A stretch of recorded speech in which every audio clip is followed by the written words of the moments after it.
Ba-da-da-da. Good morning, Robin. Good morning. Good morning, my queen. Do I look queenly? Queenly. Beanie. Oh, okay. I hear you. You sounded like you were singing your Friday song. I'm singing my Friday song. I love Friday. Friday is my favorite day of the week. Nancy and I will go to the clam bake. Then we go to the movies. Sometimes we get in my car like hippies and go to Maine. All right. Vermont. We don't know where we'll wind up. Then we drink a lot of beer. We get lost. Sometimes we just go to friend's house like Burfs or Larry Schwartz. We get drunk. All right, thanks. Weekend's great. I get to sleep late. Get drunk. Smoke pot. And get Pot and drinking is my favorite thing to do. Sometimes on Fridays I do an appearance and sell a lot of tapes. beer. Pot, Jimmy's Comedy Alley tonight. Oh, Jimmy's Comedy Alley. All right, very good. That's the Jackie song. It's very You know what? eclectic all over the place. Before I get lost in thought, let me take a break, and then we'll be back right after these words. Hi, this is Bill Walton. Wherever I am throughout America, traveling the world, Howard Stern is the one I tune into for all the information. And please, nothing but the facts. Is he a little cold? Sounds like his nose is clogged. Bill Walton. He sounds like a big guy, you know what I mean? Like a giant. Giantism. He's like, oh. Swallowed my thyroid. Wherever I go. Wherever I go. Across America. I wonder do big guys know they sound like that? I don't know. Wherever I go. Across America. I listen to Howard Stern.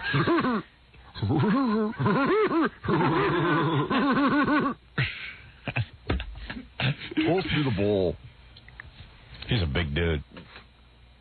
He can't even fit through the door. And then his like knees. I don't know, man. Even sitting, you don't have trouble sitting in a chair like No. he did. When he sat, his knees were at his ears. Yeah. That's why I sound like that. Hi, Howard. Hi, Howard. He's a good guy. He's a good guy. He's good. He's a gentle hippie. All right. Can't believe that guy likes the Dead, too. I like the dead. I like the dead. Who was telling me they went to a Dead concert the other night? Probably Basil. Yeah, what's his? That guy is weird. You know what? One of our interns is really scary. You know what? Nothing about him looks like it should fit. I know. The voice doesn't fit the face. His actions don't fit his persona. What is a gorilla? That was actually me and Basil that went to the Dead. Oh, you went there too? Oh, okay. That was me and Basil. Good. Well, good. That was actually That was actually me and Basil. I loved it when they opened up with Berta. All right, good. Did you hate the Dead? Yeah, I didn't take it that much. He was telling me. It was an hour into the show. They'd done 3 songs. Yeah, seriously. I know. Well, the Dead sucked when they were happening. I don't even know their music. I don't think people go there for the music. You know what? I think it's just to hang out. That whole place is a pot fest. Yeah. The whole Madison Square Garden was just all full of pot. Right. The smell. And then there's people that just sit there and spin. They don't do anything but spin and spin for the whole concert. I know. Some people don't even come into the hall. They spin in the, in that outer area where they sell concessions. They just stand out there and spin. And they don't even know. And it's just like a thing, like spinning. It's all people who can't dance. And they just spin around in a circle. And I guess they meet other people spinning around in circles. That's where white people who can't dance go to dance. Yeah, it's a Grateful Dead. Did you ever try to dance to a Grateful Dead song? Come here, Uncle. So you start spinning around in a circle. Right. Well, maybe they could dance if there's something with a beat to it. Come here, Uncle John's band by the riverside. Whatever that is. I see. I didn't even know they sang that. Yeah, trucking. Got my chips cashed in. Trucking like the doo-dah did. The problem with Dead shows now is they don't even play any of the recognizable songs. Yeah. And all the Dead fans are waiting, did they do Dark Star, man? Right. I guess that's some song. Right. They keep waiting for them to play that they haven't played in like a million years. Yeah, and if they play it, it's a cool thing. You got to be there. That's why you go to every concert. I thought it was Dark Star in Frisco in 81. Idiots. And then Joey lapsed into a coma. It was cool. But all these Deadheads, what makes them nuts is if the Dead comes to the Garden for 9 nights, you have to get tickets for every night. Basil was bumming out that I don't have tickets for like 5, 7, and 9. Yeah. I guess I don't know, man. Yeah, it's a whole thing. I Yeah. don't want to get into. It's just a very freaky thing that happened because the Dead should be like, well, the Dead should be on like a Rhino Records compilation they sell on TV. Like, you remember those guys? Yeah, that was kind of a stupid time in our life. Yeah, one of those compilation albums. Yeah, but somehow it became a thing. I don't know what happened. I just went because everybody's talked about it for so many years. I know. Now it's become a thing. I remember You got to go to see what it is. Yeah, like Robin went to see what it is, and she made out with some guy the whole time. Well, I couldn't listen to that music. Yeah. Had to get yourself distracted. And I wasn't on pot. So And everyone was there going, hey, I saw Robin making out with a guy at the Dead concert. We get for a picture of that. Yeah. Oh, man. I remember kids in high school when we were like 15 years old, and they all went to the Dead concert and said, yeah, they gave us shrooms and everything. Yeah. They're 15 years old. Mushrooms. What, did they give that to you at the door? Yeah, you get. That's the way I pictured it. That's like where you go to get high, Right. The Dead concert. All right, douche. Thanks. Later. That's Gorilla. He's a good kid. Hoo-ha. Just a little dopey, that's all. You wanted to talk to me about the guy that got arrested at my appearance last night? So Gary went to do his lecture. Gary as teacher, Professor Gary. So Gary, there's a place called the Learning Annex. They call it the Learning Annex because all it really is a club when you think about it, except they call it the Learning Annex and they get people to work there cheap to appear and they tell them you can teach a class. Yeah, and I think part of the allure to most of the classes, if you look at the catalog, is it's a singles pickup play. Yeah. So like Jackie fell for it. I think he did it for like $300 because he went, hey, it's fun. Yeah. I did it for less than that. I did it for like $100 honorarium in a hotel room. Yeah, and meanwhile, probably a couple of hundred people show up at $40 a head. They're making lots of money. They make lots of money, and Jackie normally would be to a club owner. Hey. I thought it was some kind of city college or something. No. I didn't realize Gary until even too said, late that it was all independent. Yeah, and Gary fell for. Jackie fell for it, but Gary was like, "I'm not falling." They would have been offering Gary $200 for a long time. Yeah. And you know what they said to me? He had 100. He told me he had 130 people there last night at $40 a head. They said, say hello to that sucker Jackie. Yeah. Hey. No, but you know what's really funny? Have you ever seen their whatever it is, their course outline or their book? It's on newsprint. And one time the guy said to me, well, we have to put our book out. I said, it's a newspaper. How much does that cost? Yeah. Oh, they're telling you the cost goes into that book? Oh, Right, promotion. right. Tell him to leave you out of the book. Like Elle McPherson's on the cover of the catalog this month. She's going to do A class. But, all it's going to be is a bunch of horny guys with cameras. Yeah. Hey, could you take off your clothes so we can take pictures of you? Yeah, all those would-be photographers. I'm pretty sure I'm going to be one of them, man. Yeah. I dig her a lot. Yeah, I ought to go with you. I love Elle McPherson. I just want to look at it. Yeah, me That's too. all. Do you inhale when they take pictures? So you were there last night giving your speech. Right. They don't do it at a club. They actually do it like in a hotel ballroom. And you're telling me... because I don't even think they have a facility. It's Right. like a place. No, they do have a facility. Oh, they do? I wasn't sure until last night, but they do. All right, so 130 people's a big class. Yeah, yeah. Now, what happened? So, we did the whole class, and then we were doing questions and answers, and some guy was there, and he raised his hand. Yeah. And he said, like Stuttering John was there and Captain Jackson. The guy goes, at what point is Howard going to be here? Right. And I said, I thought he was being goofy. Right. No, he says, where's Howard right now? I said, he's home sleeping. Right. And I said, well, at what point will Howard get here? And I said, he's not coming. And he goes, hey, man, they told me he was going to be here. And I said, who told you that? And he said, I called the Learning Annex today, and they said he was going to be here. So I said, you must have been mistaken. I said, has anybody else here under the impression that Howard was going to be here? And everybody said no. So I don't know what this guy's deal was. Well, he started getting really, really, bummed out. He goes, this is BS, man. This is false advertising. I want my money back. So right away, I thought you guys were, throwing something at me. But it wasn't even funny. Right. So the guy kept carrying on. So finally, I said to the people in the class, I said, would we like this guy to leave so we could have some fun? And everybody said, yeah. So there was hotel security. Right. And they took him out. And I figured, hey, that's it. The guy's gone. As they're taking him out, he's screaming, this is BS. I want my money back. I'm like, hey, give the guy his money back. Well, they got him outside, and like 5 minutes later, another guy comes in and says, "My friend's being arrested in the lobby thanks to you." And I said, "Me? I didn't do anything. He was the one." I said, "He can't be getting arrested. You don't get arrested for being an idiot." Right. And after if that was the case, you'd have a life sentence. That's right. Yeah. Well, it turns out that after the class was over, I spoke to the hotel security, called the police, and they said they had him arrested for disorderly conduct. Wow. Ooh. Okay, so should I tell him now? Go ahead. What? We set that whole thing up. Did you? Yeah, because you're a moron. But I don't understand, like, what was it? Because we videotaped the whole thing for the E! Show. Just wanted to see how you handle stuff. Just want to see how you handled a heckler. Did you yeah, of course. That was my guy. He wasn't even that good an actor. And we had a video camera taping you the whole time. Oh, you did? We couldn't get somebody you'd know. So where'd you put the camera? We had it hidden in a box. But you should have left it there. I mean, I wouldn't listen. Yeah. I wouldn't say anything on the camera that We taped your whole thing. Yeah. So what'd you hear about it? What? Did you hear there was any material? I haven't talked to anyone yet. Did you hear there was any material that was useful for? I don't know yet. To goof on me about? Let's see. I got a whole list of stuff here. Evidently, they found a lot of interesting stuff. Oh, man. Here's Gary. You mean wait a minute? You mean it's already like sold in leaders? Oh yeah. Who did this? We did. Yeah, this gets done on time. Yeah, this gets done on time when you're not involved. Everybody gets enthusiastic when Gary. Oh, well, please.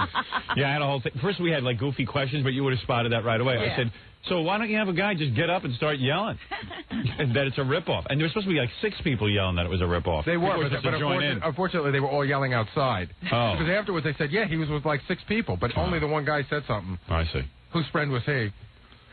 I don't know where we got that guy, but he must have been pretty good because he convinced. Because Gorilla came in and said, "You should have seen it last night." They all thought it was real. Yeah. I can't wait to hear it. Or would we think differently? You all set? I think we're all right. All right, here we go. So here's Gary at the Learning Annex as some guy stands up in the audience and tells him this is a ripoff. I love this show. Watch your back. Mm-hmm. It doesn't appear right now that we're going to play ourselves, as far as I know. Although I know that some of us are represented in the movie, we may have other people playing us. Look at Gary disappearances, answering questions about what he knows as much as... About you, that movie as anybody on the street does. That's right. If you listen to the radio show, you'd know as much about the movie as Gary does. Yeah, but see, I have the option. I get to hear all 4 hours. Not everyone gets to hear all 4 hours of the show. It's true. I'm a conduit to the class. Any good-looking girls in the crowd? I don't remember. It was mostly guys. It was a lot of women, and there were a couple of good-looking ones. But for some reason, all I could see was Celeste and Melrose Larry. Oh, they actually went. Oh, yeah, I tend to stick on them. Because Celeste was all the way off to the side because she was in her wheelchair. She had some shirt on that had so much writing on it that you couldn't. It was like, I'm Celeste from the Howard Stern Show. You know. Yeah, just to let people know. But I couldn't understand it. All right. You mean you didn't invite her to be a part of it? Melrose Larry got up. I said, does anybody have a question? So Melrose Larry got up, and I ignored him for like the first... Hey, he paid his money. I ignored him for like the first 15 questions. So then I said, all right, Larry, you can ask a question. I said, no statements, just a question. He goes, well, I have a short statement. Oh, no. So he says, I just want to say that I've been to see a psychiatrist, and I'm all fixed up now. And then everyone just started booing him, and he sat down. He had a statement to make. What was he thinking? He's in a 12-step program? No. It's a Learning Annex thing. He kept following me around all night, explaining how he was out of his mind, right? Too addicted to the show that he couldn't really function, but now it's okay. Yeah. But in the meantime... But he's still at your appearance. And in the meantime, he said, I will be downstairs tomorrow if you need me. Okay, very good. All right, here's Gary being heckled. I would hope, John and I have discussed this, and we really don't know the answer. I would hope that we would get an opportunity to turn up in the movie in some sort of a cameo, but, who knows? He and John are discussing that. Yeah. John, Stuttering John, you and not Stuttering John. Yeah, you won't. Yeah. You and Stuttering John have discussed showing up in some form. Oh, John's whole thing is that he can't believe that you're going to get actors to play us. We were having and I said, John, we don't act. First of all, that hasn't been decided yet, and quite frankly, the movie actually... It's about you. Yeah. Yeah. Now, don't break John's bubble. But I just said, even if we were going to be in the movie, I can't act. I'm not an actor. You're trying to make a slick movie. Exactly. There were scenes... What are they going to do, crash the set and just get on film? Well, John will crash the movie. I was hoping I'd get a part as a bartender for a minute or something. I see. That's too much for you. A minute. You know what a minute on screen could do? You could ruin my career. He opened the bottles with his teeth. Yeah. Dice let Hot Tub Johnny in his dopey movie. Yeah, he did well. And look at how it did, yeah. That's a perfect testament. Dice is still sitting home wondering what happened. Why is Howard Stern showing up tonight? Oh, here you go. So here's the guy. Oh, no. Guy must have done a good job because he convinced Gary. Is he an actor or something? Do we know? I don't know. Anybody know anything out there for me? Want to come in? Okay. All right. Who knows? Yeah, when's Howard Stern showing up tonight? What's that? When's Howard showing up tonight? When's it on tonight? No, when's Howard coming here tonight? Oh, he's not. He's not. He's already well into REM. I thought they'd say on the phone that he would be coming tonight, Oh, is that what he said? The guy on the phone said he'd possibly come tonight. You might have believed him. No. I apologize. No. Is anybody else here under the impression Howard was coming tonight? No, they told me on the phone he was coming tonight. Who did? The person at the Learning Annex on the phone. I thought we had a whole bunch of people lined up to start screaming, yeah. Yeah, we were supposed to second it. There's, right, yeah. The person who's speaking now, his name is Jared, and he's not an actor, but he's a real big fan of the show. Can you answer my question? Sure. Okay. There was a bunch of people planted, but no one really. It got a little hostile, and they didn't, They were afraid? They were nervous. Well, a couple of them just stood up and said, "Yeah, we thought he was coming too." What did they think was going to happen? What? I was hoping for that. It didn't happen. It didn't happen. That's, where's Scott Einziger? I told him how to handle this. Yeah. Who planted these people? Where's Howard? It didn't happen. I see. They planted a bunch of wimps. They did. Chickened out. I know. Who are these plants? Where did you get them from? A couple of them are my roommates. They actually acted like plants. Yeah. Good acting. Yeah, really. All right, well, let's see how this plays out. Who did? The person at the Learning Annex on the phone told me he was coming tonight. Then they were mistaken. You can go right back and get a refund. No, it's a rip. No, wait a minute. All right, next. Rip off. Rip off. It's a question that we do not have an answer to. We discussed it a couple of weeks on the air. What happened there? I just heard a He's jump. answering another question or something. Yeah, I think he starts yelling some more. Like, we didn't throw him out there. Yeah. So what we did was I told him to sit back down, and 30 seconds later start screaming "rip off." Yeah. I've him a lot of times. He just doesn't do it. He says he doesn't do interviews. He's a sushi boy. But we've sort of discussed it on the air. It's a very odd thing, and I don't understand why he doesn't. In the black shirt. How come Howard didn't come tonight? In the black shirt. How come he didn't come tonight? Because he wasn't invited. Is that the same guy? Yeah. No. This is me, boy Gary, from the Learning Annex. Not me. Is he coming out later? No, he said he was coming. What did he say? What did he say to me? No, do I come to your job and rock the Slurpee machine? Come on, guys. All right, Gary got comeback. Wait, do I rock the Slurpee machine? You'd be rocking that Slurpee machine if you weren't here, believe me. It gets worse than that. All right. Do I come to your house and smack out of your mother's mouth? Come on now. Smack the what? I can't say it. We allude to it. The male organ. Oh, out of your mother's mouth. Oh, no wonder the guy got violent. Do I come to your house and smack the male organ out of your mother's mouth? Wow, Gary. Wow. Thank you, Jackie Martin, for those comebacks. Super. In the black shirt. No, you wouldn't be here if it wasn't for Howard, right? Right, that's true. No, you're right. I wouldn't be here if it wasn't for Howard. What's that? I was told Howard was going to be... No, you shut up.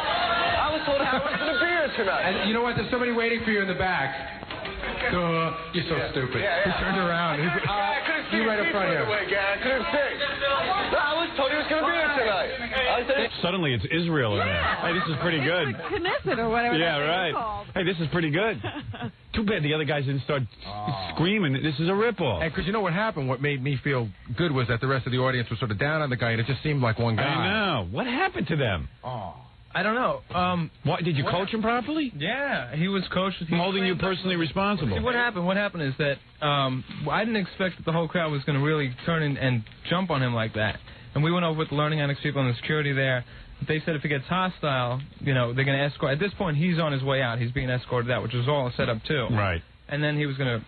No, they shouldn't have escorted him out. They should let him sit back down again. Right, and then nobody else came to his defense. I know. So other people should have said it's a rip-off. We want our money back. I got a question. Yeah. How come everybody that hires me is so willing to set me up for something? I know. I mean, the Learning Annex getting mad at the Learning Annex. I'm still mad at the guy with the puppet. I'll tell you that right now. If I ever see that guy, I'm so mad at him. Would you guys like to see him leave so we can carry on? See you later. You got to go. What? Somebody had it backed it up, then Gary would have been worried that, man, they really did have the message wrong. Yeah, right. You know what I mean? And I'm start apologizing. Well, because what always makes me nervous is the one thing you always say. Why does Alan Funt get it right and I can't get it right? My people. How many times did Funt have to go out before he could get a piece of tape? I masterminded a great scam, got the whole thing worked out, You didn't talk to the people. I did. No, you didn't. Oh, you you mean, talk to the people. You Oh, talked come to on. the people who talk to the people. Yeah, I mean, don't I have anyone in my organization who knows what's going on? Who gave the instructions? Who gave you the instructions? Einziger? Einziger, why did I have you come back from World Wrestling if you are so bad? Our conversation, from what I remember, was that you said we didn't want to have a lot of people. No, just like 4 or 5. The conversation that I had with you is you explained it, is you have the one guy. Okay? No. And then you said the guy sits down, and a minute later he says, rip off. Right. The Rip same off, guy, rip off. You never instructed me to get other people to say. Of course. I said you got to have 5 or 6 people. You didn't. He's like a congressman now. As I recall, the conversation... Well, then use your head and think of something. One guy out of a sea of millions is getting really. heckled. Look at he's getting turned on. Let me set up what happened. So at this point, the guy is getting escorted out. Right. And the plan was for him to be, calmed down by security, and then he'll come back in. Oh, good. But they said, the Learning Annex people said, and security said, if it gets hostile, which it did, and they all turned against him, then they wouldn't let him come they back. Wouldn't let him back in. So at this point, we sent security. What are you? Are you mulatto? What are you? What are you asking him that You're Jewish? I don't know. He looks. I can't figure out what he is. He's one of those Jewish guys that looks black. Yeah. You're very strange. It's the hair. Blurt out, are you mulatto? I don't know. I'm listening to him talk, and I don't know. I'm trying to figure out what he is. What are you? Are you Jewish? Guy from Long Island. With that hair? Yeah. Sephardic, okay. I'll put a hat on. I'm sorry. He's got black features. He's Sephardic. What the neighbors look like? They were all white and waspy. I bet you your mom's was into a mailman or something. Hold on, the mail's here. You were kind of fine today. It's a bad haircut. For a white woman, you ain't bad. He's Roscoe Lee Goldstein. Leave him alone. Roscoe Lee Goldstein. I got a special package for you. Good scene. Special delivery. Yes, go ahead, Roscoe. Yeah. Do people ever ask you if you're black? Not in Really? first. Okay, go ahead. Maybe All right, it's dark Roscoe. in here. Maybe it's the excellent lighting from the E Network. All right, Harvey So at this Washington. point, the guy was gonna, Harvey Washington. All right, go ahead. the guy was going to come back in, but we decided not. Instead, Isaac, shut up. All right, so go ahead, yeah. You were saying. Look at this. Come here to your pappy. Oh man, I'm so gonna get proud out of my son. He on E. Only I could tell him the truth. I only could tell him the truth. I'm so proud of my son. He's a Jew. I'm so proud of my Jew son. He a star. How come he ain't a lawyer?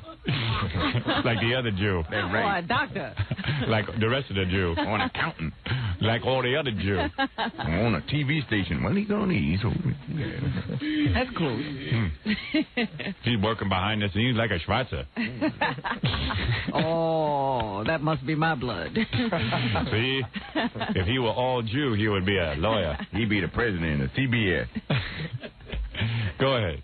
Okay, so at this point, the guy was going to be escorted out, Right. and he was going to come back in, but we decided instead to send the security guy in to get a bag that the guy left there, Yeah. and bring out the guy who was sitting next to him. The guy next to him came out, and we wired him up, and that's... Oh, good. what the Okay. next Here we go. Oh, I paid my money. I want a refund now. Give me the refund. felt your pain. No, I want a refund. Hey, I would let you stay, but you acted silly. Yeah, okay. If I'll still listen to the show. Yeah, all right, whatever. He was good, that guy. To be here, I want a refund. Not costing me anything. What? It's not costing me anything. Right. Bull. Way in the back. Wait. I actually just want to hear Gary answering the normal questions. yeah. We'll have to listen to that I next. wanted to hear his lecture. Yeah, well, we'll hear some of that. We have that coming up next. Oh, wonderful. We have Gary being introduced by the Learning Annex director. Gary introducing his seminar. Gary's story about how, what he did before the show, which was go to BOCES. Oh. How he voluntarily went to the idiot school for BOCES. That's true. And he didn't even know it was an idiot school. And then Gary talking about what he does daily. That'll be interesting. I rushed through that part. For what? He's a big, for giving you a hard time. He's just. Well, he can't be getting arrested. He is. He's a big fan. He feels bad. Can you go talk to him? No. Come on, Gary. He was a douche. No, the guy was acting silly. He's not getting arrested. He was a... You guys are just Goodbye. These guys are just being goofy. I'm sure Howard sent them. The guy right there. So you thought it? Yeah. No, I did. I really did. I just thought it was big. But then afterwards, nobody sort of alluded to it. So I said, maybe the guy was just an idiot. And then when they told you he had been arrested, did you think it was real? I just said it seemed very hard to believe that you get arrested for heckling somebody, so I didn't even think about it at all. Come on, Gary! This is definitely some sort of a wacky setup for the show, and we'll figure it out tomorrow. All right, so there you go. Hey, very good, Gary. He's punch drunk from all the wacky setups. Everything that happens, he thinks probably in his life is a setup for the show. You want to hear Gary being introduced by the Learning Annex director? Yeah. All right, you'll hear that right after these words. I just want to see if there's anything worthwhile listening to on this Fa-Fa-Folai tape. Okay. Gary's, I was just curious to see when someone hires Gary to give a guest lecture, what the hell he talks about. Did he work on this a long time? Did you ask him? No, I don't think so. Everybody was very satisfied last night. Were they? Felt slighted. How many hours? 2 hours? 2.5. Maybe 2:45. Gary loves to rap about what he does on the show. He loves it. He'll talk to anyone about it. That could take up 2.5 hours, don't you think? Yeah. I wish he spent that much time doing it. And he's out of here pretty quick. He gets himself done pretty quickly in the day. Oh, that's just so not true. Here comes Gary. I listened during the commercials. I listened to the guy introducing him. It wasn't all that funny. Yeah. Yeah. I mean, it was just goofy. How did he introduce Gary? I mean, what do you say about a Gary when you have him come? He said he's known all over the world and as Baba Booey, and Baba Booey is. You know what you do? You list Howard's credits and you say I assisted on it. And he goes. He also was the producer of the Howard Stern Show, producer of Butt Bongo Fiesta, which he wasn't. Segment producer. Oh, segment. He's a segment producer. I see. Which he wasn't either. And. What segment were you the producer of? I don't remember, but that's what it said on the credit. Did it? When was he in the monkey outfit? Oh, yeah, that's right, during that segment. Well, that's more acting. Yeah, I know Gary, always wanted a credit as segment producer, but at some point your resume looks dumb because everything he has a credit for is anything I've done. So I give it to him. I mean, it's no big deal to me. I mean, I see Gary. But can you really put that on a resume? Yeah, I mean, it's an empty. Laughed out of the room. Yeah, it's an empty thing to have segment producer if you really didn't do anything. Now wait a second. Everything I do isn't involved with the show. I did book Stuttering John's video. That's right. And I did. I was a consultant for the Colin Quinn show on MTV for about a day, 3 weeks. Yeah. The show didn't last that long. No, not my fault. Not Colin's fault. A lot of people go Baba Booey, I hear, when you walk out. Mostly Melrose Larry. Oh. Good evening. Good evening. Welcome to an evening with Baba Booey. 130 people with nothing better to do. Wow. Nice job cutting. So basically what I'm going to do is talk about how I got to where I am, what it is that I do. Because if you were to listen to Howard, I really don't do anything. Oh, so, he's going to refute that tonight. We'll actually play around and figure out what it is that I do, and I'll show some tapes, a lot of them from our old Channel 9 TV show, because we really did some legendary stuff there that hardly ever got an opportunity. Jerry goes around showing tapes of my old TV show, which I think I have a problem with. I haven't figured out why yet. Can I just say something? Yeah. I know you asked me, and I said, okay. Yeah, you were the guy who said... And I said, quite frankly, I said to Gary, I don't know that you have the right to do that. This whole thing was sort of inspired by you, because I went to see Billy West, and I said, well, told you what Billy did, and you said, hey, you should do something like that. No, you should do something like what Billy does, get a cartoon, Ren and Stimpy, not show my tapes. Inspired by me. Why am I the inspiration for all his bad ideas? I would never do any... If you told me to stop doing it tomorrow, I would. I would stop never doing it. Okay, I will. I would never do anything that you didn't want. So they're showing tapes of me. I don't know how I feel about that. Why am I not showing tapes of me? With Gary. I don't know. Well, I'm in some of the tapes. Gary. We did some great things. Like I showed, me getting my hair cut on the Channel 9 show. Oh. And I talked about how... Like I showed the Hooker Hollywood Square, just a small segment of it, and I told the story about how I went to get the hookers. Well, maybe everyone on the show should just go around taking tapes of stuff I've done and just show it to people. Well, we had... Then everyone could just burn up home. I might have had a little bit to do with some of these things. So what if you had something to do with it? You were paid for that. Yeah, I mean, after Howard gets an idea, a lot of people have something to do with it. Yeah, I mean, what do you do? So you own it, and so does everyone else? No, I never said that. Stop showing me. Why is everyone involved with me? Why is everyone involved with me? You gotta start doing something on your own. Produce that baby you're having. I am. What you could have shown was your MTV audition tape. Oh, yeah. That's dull. No, that's not dull. Oh, that's a show things that you've done, not what I've done. Don't show anything with my face in it. Thank you. Some of your other, your Ricky Lake appearance. Yeah, you've other done things. Cable access shows. All the things you've done. I could have put this together. You should come and talk to me. What? I could have put this together for you without Howard tape. You know, Robin, Jackie, if Jackie Robin- might be a pain in the ass, but I'll tell you something. At least Jackie just tells his stupid jokes. He doesn't ask me to write them. That's all. Just plug them. That's commendable. Which is something he deserves. Wait, you're plugging and you're giving Gary a tape. I give Gary his whole life, his nourishment. Does anybody dispute that? No, but I mean, for God's sakes, just leave me out of it. You should have done a lecture. What was that? You should have done a lecture for Why didn't you videotape Howard with a special message about Gary? Yeah, right. A Gary message. Pay to be seen. Oh boy. So basically, what he told you he's going to do is going to tell you what he does and then show tapes of me Yeah. at his I learning guess that's annex. what he does. He follows you around. So how much money did I make last night? 0. Where's my cut? I guess I'll start from the beginning, how I ended up with Howard Stern. When I was in high school, how many people here are from New York State? They flew in from all over the country. They were from all. They did. Some of them did. And was Howard, there's New Jersey. I'd fly in too if you get to see my tapes. There's New Jersey and Connecticut, you know. Right. Know what Bosie's is. Listen to his resume. Bosie's and then the Howard Stern Show. This is who I Yeah, am. but you know what? I love this way he's speaking. He just starts mentioning names of places and getting applause. I know. How many people from New York State? That's not my fault. How many people know Bosie's? Yay! All right. I like that. Okay. There's really a non-story here. The guy was in high school. He was the stupidest guy in his high school. Went and learned a trade. What were you learning at Bosie's? Refrigerator repair? No. Come on, be honest. I was going for commercial photography. Oh, commercial And photography. hasn't taken one picture there. Yeah. You should see the pictures he takes. Now, wait a second. I am the official photographer of the Howard Stern. No, you are the official photographer of my feet for the Howard Stern Show, which is all you seem to capture. Bosie's, my friends nicely call idiot school. Bosie's is a vocational school, and when you're in high school... This is a lecture. You can do half your... What is it, John? I was just going to say, this intro of what he did before you lasts for about 45 minutes. Oh, really? Oh, he goes through his record store work. He goes through his he goes through his job at Houlihan's, and how he stayed out late and went drinking after work. John, you're taking it all out of context. No, I told you about all the stuff that... Are people sleeping? Well, see, I wanted to tell Gary, off the air that this part should only have been 10 minutes. No, and John's right. This part went a little long. No one, Gary. Everyone in their life has done that. No, it was the first time I ever did it. John's right. It went a little long. Read my book. I don't talk about being, a camp counselor. Hey, everybody doesn't get everything right the first time. But Gary, if you're going to talk about how, Bosie's didn't get you to Nobody invited you into this conversation, Robin. I remember that. Bosie's didn't get you She's invited as long as she's got a microphone open. So Gary basically experimented at $40 a head. Yeah. Yeah, well, at least I experimented a little bit more than you got, you moron. You experimented for free. How many people know Bosie's? Right, Jackie? Yeah, I admit.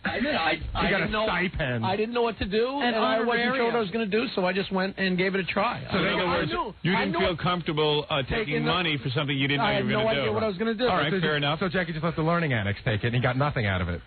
That's right. That was very good work. Honorable. Good work. You sell those T-shirts after the show? Come on, be honest. No. You liar. Day at your home school, and then you can do your other half a day at this vocational school. And most of the majors there are like... His credits are high school. No, you know what? This is a lecture to help you get into Bosie's. I know. I learned more about Bosie's than what he does at the Howard Stern Show. He's a recruiter. Bosie's is, for anyone around the country, Bosie's is for idiots. There's no disputing when that. your Don't even parents... bother to tell you to come all the time. When you have to go home and your guidance counselor has told you to tell your parents you're suitable for Bosie's, that's like saying to your parents, your genetics are... You come from sewer rats. You're close to retard. You're close to retard. You're as close to retard without actually being putting into a retard school. I learned two things equally at Bosie's. One of them was how to make pictures, and the other one was how to do bong hits. Right. You were allowed to smoke in class. So what does he talk about at the record store? Does he list the actual records he sold? he really gets pretty descriptive about his job. Oh, wait, I got to go on with this. Wait a second. Gary Puppet wants to say something. See, I used to stock Loverboy and Bryan Adams records. Oh, before we go too far, I'd like to go a little bit back, a little bit more. At 8, I had a paper route. At 9, I finally stopped wetting my bed. And at 10, I had my first Italian eye. Whoopee. At one point, he goes, well, see, on one of my jobs, I was the token idiot. I said, well, I guess nothing's changed. I think that's every job. John was like out there heckling me, every once in a while, too. But Gary, it's amazing. I mean, this is some lecture. We're learning about Bosie's. Well, we're learning about how and air conditioning, auto body. I guess this is to say, hey, now I'm a big success, but I had to start out from humble people beginning. didn't have much hope for me. Right. Look at this. And look at and look at the star I am now. Wait a second. Hold on a second. Now I got own horn. I got to explain something right now. Horatio Alger. I did not get. Wait a second. Horatio Alger. Look at my teeth. I got to make. The funny thing is, he's not a success now. Wait a second. You know, I was even talking. You know, I have problems with Gary because sometimes it's hard to get through to him about what he has to do with his real job, which is office work. Yeah. And Gary's problem is he believes he's a celebrity now. He's very hard to deal with. Oh, dear. That's not true. Got an attitude absolutely. problem. It's not an attitude, but some things I think he thinks are beneath him because he's a celebrity. Like what? No, but I'm not a celebrity. No, you're hard, you really trust me. You don't see it in yourself. So you know. Luckily, I have you to see it but for me. my problem is, you know what it is? If he was an office worker, right? Yeah. And I never put him on the air. You'd say to him, look, I can't use you anymore. You're not performing in an office way, and that'd be the end of it. Or maybe he would perform better. Right. But everyone here thinks they're a star because they're on the radio and they feel they're indispensable. In other words, how can you get rid of me? I'm Baba Booey from the radio. Right. And it's very hard to get them to do their office work, which is what I'm really after with them. Like John's a celebrity, and Gary, and Baba Fooey, and this one. And I really never planned on that. So every time I try to hire someone to actually do office work, they end up getting on the radio, and then they're ruined. Say. Okay, I guess he thinks that everything about him must be much more interesting then. That's why he's talking so long about Bubba. Well, he's a celebrity. In other words, people will be fascinated to learn his humble beginnings. One small he's a point. celebrity. Wait a second. I mean, it does go to a guy's head when 130 people show up to see. At $30 a head, to learn about how you rose to the top. I went from nothing to nothing. But so you know what? Here's the lecture you really should give. Here's the lecture. Gary was going nowhere fast. What happened was when I got to NBC, they'd only give you $150 a week for someone to call a producer. They didn't care what you called it. I just said, I need someone It was a gopher. I need someone to get food for me. Yeah. So I said, how am I going to get? The guy, the janitor at NBC made $30,000 a year. Hey, wait a second. I beat out somebody for this job. Who? I don't know, some scary guy in the newsroom. Really? Yes. All right. I did beat... But I needed a moron. And I said to them, please, can't you give me more than $150 a week so I can get somebody besides a moron? So they said, here's a guy from Bosie's. They didn't tell you from Bosie's. You didn't know. Yes, I did. No, you didn't know. You know you didn't know. So I said, well, he qualifies. I mean, what do you want from me? I didn't even interview him. Fred did. Wait a second. Can I just make one point? Howard, can I make a point? He showed up in a suit. Well, that's because Fred told him. And Fred started goofing on him right away. Fred told him to wear a suit, and then Fred goofed on him. And then I said, okay, so let's let this guy get our food. Yeah. And I'm a very loyal person. I can't fire him. But he really isn't qualified. Howard, can I make one very small point? And now he's giving lectures Please. There is no other job in the world like this one. Don't go to see him talk. Just one small point. Yeah. Really a tiny point. When I was in high school, I wanted to be a photographer, and Bosie's had a photography program. Here we go again. Listen, I'm making a point. I heard this last night. Shush. I did not. Do we have to pay money for this?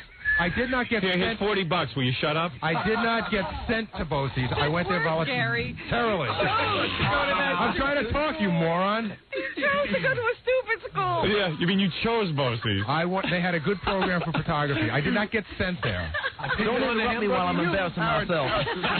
He goes, most of the idiots went to Bosie's, but mine, in case, was... I chose to go there. 5 there. photography students were geniuses. Well, you couldn't get a good photography course at your local high school. And you couldn't pick up picture taking anywhere else. Yeah, it's really hard. That's where you could go. You buy a Kodak and you aim it at something. Most of the people you see taking pictures didn't take any courses at all. They had a great program at Bosie's for photography. It was refrigeration and air conditioning. Here's my life. Eeny, meeny. What's next? Most of the women there go for cosmetology. You know, it's really a dumping ground for kids in schools that the guidance counselors can't figure out what to do with, and they want to get rid of them. That wasn't me. I actually went there on my own accord because I wanted to go into commercial photography, and they had a great commercial photo course. I went to a dump on my own accord. I went on my own accord. Well, now that you guys put it that way, it's sort of goofy. How Gary voluntarily went to idiot school. This one is a story about 50 ways to rank your mother. Now, why are you talking about the embarrassments in my career? Why? No. It was a story. Why are you talking about it? It was actually about how I reacted to it the first time I'd seen it. I told you the story before, but you're going to pretend I didn't. Oh, please. I don't care if I've heard this story before. Don't talk about me. Talk about you. I still don't know how you got here. On my own accord. Shame is Didn't I tell you that? All right, let me go to... Should have dubbed the whole Hula Hands rap, too. That was. Yeah, where is the Hula Hands rap? Scott, can you get me that one? TGI in here Fridays, quick? you idiot. Oh, TGI Fridays. He does a whole rap about being a waiter at John, you are so stupid. You didn't know the difference between TGI Fridays and Hula Hands. Yeah, they make the burgers differently. Don't you pay attention to the lecture? There's a test. I want to hear Gary talking about what he does daily. I want to know why John's so mean. I'm not mean. I was. He can't wait to get in here. No, because I spoke to your management at the show. I said, you guys got to tell him you got to chill on this rap. What management? Gary's got 3 managers. Who's his managers? You got Mo, Larry, and Curly. Gary has management? Yeah, Gary's got 3 managers. Who is your manager? Some guys. What are you talking about, managers? I got guys that manage me. And they get a cut of the action? Yes. They book my appearances. Get them on the phone. You don't want to talk to them. So you went up and you talked to the management? Yeah, because I noticed it was kind of dying around here. I said, guys, you got to tell them to just. Well, what else is he going to talk about? No, just. I was. John, overall, how would you say it was that? good, but overall, this should have been 5 minutes long. Okay, you're right. And this went for an hour. No, John's wrong. It didn't go for an hour because we started at 6:40. Well, let's hear what you do for a living. Let's hear you talking about your job. That's all I'm interested in. I want to know what you do. Actually, the rap before I met you went for about 15 or 20 minutes, and then I talked a lot about what happened when I met Howard. But most of it was about Bosie's. Well, hey, that was a big... If you think about it, what did he do before me? He went to Bosie's. Wait a second. What about Adelphi? Telling them how he met you. Gary, it's not an impressive career. You went to college. You paid someone to babysit you. Sure. That's your career. And I talked about... And then you got hired by me to go get coffee. I talked about the internships I did before I met you, how they helped me along. Okay, all right. Let me hear what you do. I don't even care about any of this. I'm just waiting to hear what you do here. Actually, I can already tell you... This is what I'd have paid $30 for. I think I really breezed through this quickly. All right. This is a really bad piece of tape for me. Well, this is what everyone went to the Learning Annex to hear. And that you breezed through. Both is 25 minutes. This is where you go for photography. You guys should twist it all. I chose to go there. This is a tough room. A lot of people say, Gary, what do you do? Howard says, what do I do? What do you do? Not a lot of people, just me. Well, you say it so often. A lot of people say. It sounds like a stampede. Gary says it. That's true. I say it so much, people think it's a lot of people saying it. I was laying in Gary bed. gets confused. I was laying in bed last night going, what do I do?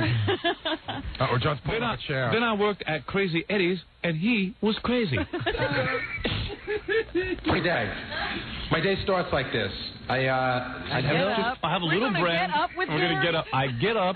I swear to God, that's what I said. I take a shower, and then I get brainwashed. Can I leave? No, it's fun to do it in front of your face. Unlike other people, I'm not a backstabber. Oops, I forgot to brush again. By the way, let me tell you one thing. My breath is so bad, even the people on the phone hang up when I talk to them. My day starts like this. I have just recently moved out of the city, so now I get up at about 4:25 in the morning, which is an ungodly hour. Ungodly. On my own accord. Leave my house about 10 to 5. On my own at accord. K-Rock by 5:30, and then we start prepping for the show. 5:30. I've yet to see you here at 5:30. Every morning. So, a lot of the interns are in already. Steve Gorilla is in, and he helps get the show set up. And there's a lot of setup that's involved.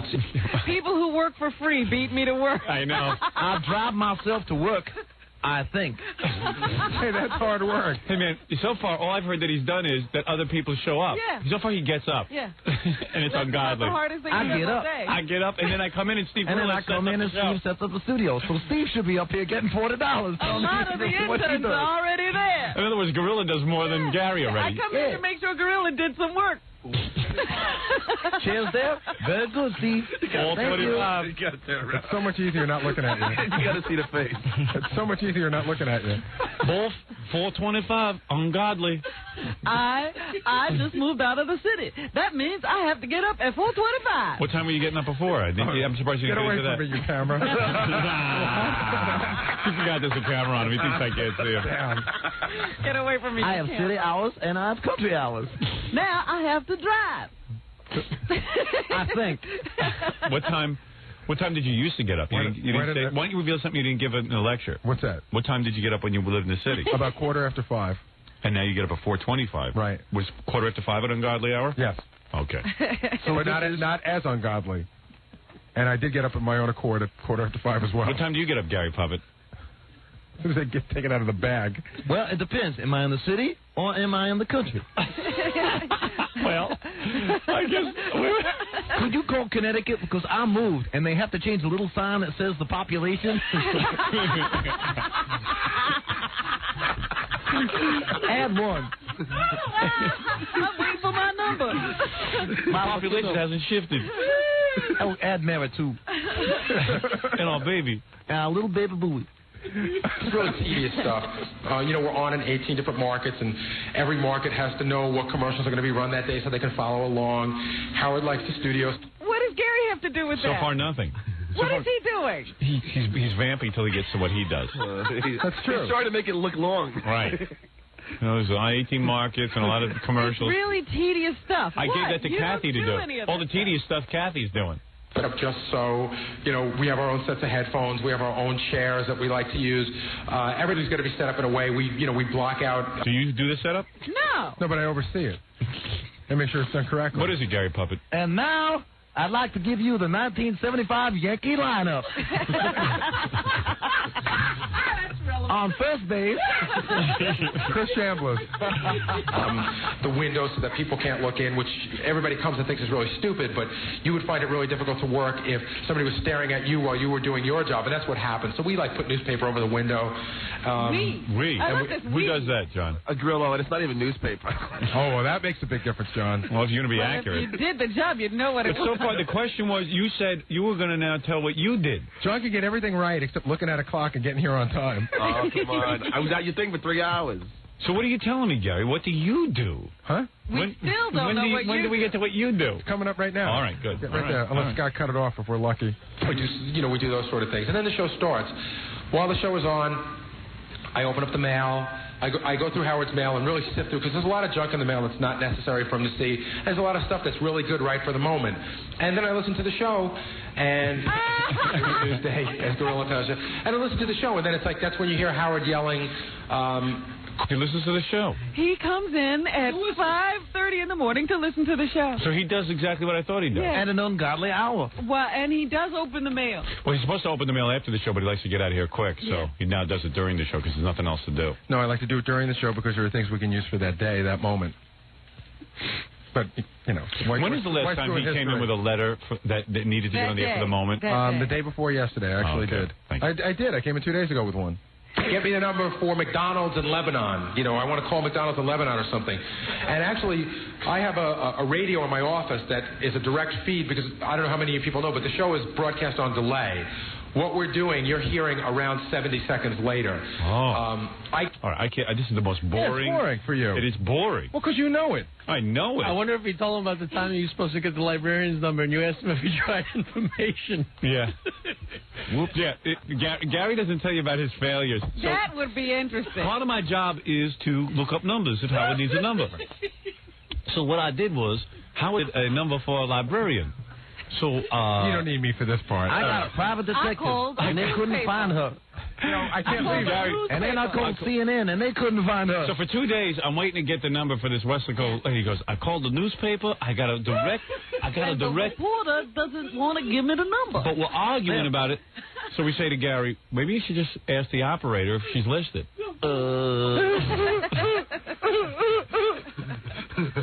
Jackie, you're going to die of a heart attack if you laugh any harder. Yeah. So what we learned. Did you tell him that story? No, but could I take this tape and bring it to the next one? All right. Anyway, very what good. we learned is Gary listens to the show. That's interesting. All right. Well, listen, Gary, congratulations on your Learning Annex appearance. And thank you for setting me up again as usual. Appreciate it. All right. I'd love to toot my horn some more, but I think my battery is dead. All right, Gary Puppet. Thank you. Good to see you, too, as well. Haven't seen you in a couple of days. And Jackie Puppet sort of taking the wind out of your sails. I don't know. I always hate Jackie. Sure, laugh it up, you big puppet head. Jackie Puppet and Gary Puppet, you angry with one another. Yeah, loggerheads. But of our own accord. Gary Puppet has an appearance. Oh, he does? Where is Gary Puppet appearing? A week from tomorrow. It's going to be at Tops Appliance in Long Island City. Try not to lose me this time. No, where's Jackie Puppet going to be? I haven't let him work yet. Yeah. He wants too much money. Does he pick up Jackie Puppet? His arms fall off. Jackie Puppet hasn't asked Nancy whether he's getting enough money yet. All right, very good. Okay, congratulations, Papa Booey. The Learning Annex lecture. Sound like a great... Well, there's plenty more, but I don't know if I can handle it. We're going to take a break. Unless there's something that I should be hearing. Do you know of any a lot of it's visual. Like, Gary had these tapes, but he didn't take time to edit them, so he's played these tapes, and then, like, the commercial... So you sat there and watched my TV show, and then commercials would come on. Yeah, commercials come on. Then he goes, Gorilla, turn it off. Oh. And then he does the tape of my interviews, and, like, the tape John, quality was all, like... That wasn't the tape. That wasn't the tape. It was the machine. What is it, Ganji? Well, we do have tape of, like, Gary's opinion on, like, Robin... And I'd like to hear that. A little Q&A. Yeah, Q&A. I'd like to hear. Maybe does everyone want to hear that? Sure. Yeah, that was actually good because Gary's are usually like 3 minutes long. Yeah. And then they could be just yes or no. Yeah, right. He just goes on and on. John, people aren't paying to hear yes or no. They want to hear about the show. John, could you do it? I wouldn't want to do this. So. Could you though? Yeah. Why? I mean, look. What? I can't tell that I. He could bore people for 2 hours. I can tell him I used to drive a truck for wholesale tire. Yeah. The reason we didn't pull all that rap about him working at Fridays and stuff, it was so boring. We sat back there and we're going, should we pull it? We could pull it to show how boring it was, but we're like, oh, it's just too boring. Yeah, if it's boring, are people going to sit and listen to it? Right. How long did he talk about how he worked at TGIF? Probably about 20 minutes. No, not at TGIF, but all those. How long did he talk? That whole rap from all his boring jobs was at least like 20 minutes to a half hour. It was just so boring.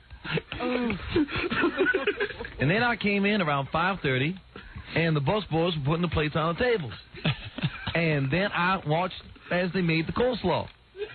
It was quite fascinating. But I knew it wasn't for me. I had to move on. What did he do with this great photography education he got? He never used it. I didn't do anything with it. Well, he explains how Adelphi told him to take communications, and that was they recognized great potential in him. Adelphi. Well, there must have been more money for the course. At one spot, I think on the tape that you have, it talks about how he first came in contact with you, not contact, but he saw your record album. Right. Yes. At wherever the record store he was working, and his opinion of you. Yes. When he first saw the record. I see. Yeah, I thought you were a jerk. I looked at the picture and I thought it was stupid. I didn't know who you were. Oh, I see. He used a little stronger language than jerk. Oh, did he? What did he say? Ass? Yeah. But I told you that story before. How could you judge anybody? Well, I was young and with stupid. your background. Now I'm old and stupid. I mean, well, he's moving the albums. Yeah. He's making sure it's in alphabetical order. He's got an opinion of every album he has to lug. This guy's an idiot. This guy's a jerk. Now, let's see. His last name is Stern, so that would go after, what? After Janis Joplin. After Slaw. No, that was the other place I worked. By the way, which is the coal and which is the slaw? I never knew. If he's a disc jockey, do I put him with rock groups or do I put him in his own category? I think he might go with spoken word. Yeah, is this spoken word or? I'll put him right after Isaac. Or is this music? Hey, this guy looks like a real ass. But if there were no albums, I'd have no job. Maybe he should be an A. For ass. Yeah. Thank God for asses on albums, or I'll be out of work. Right. More asses, more albums to catalog. All right, very good. Congratulations on a great speech.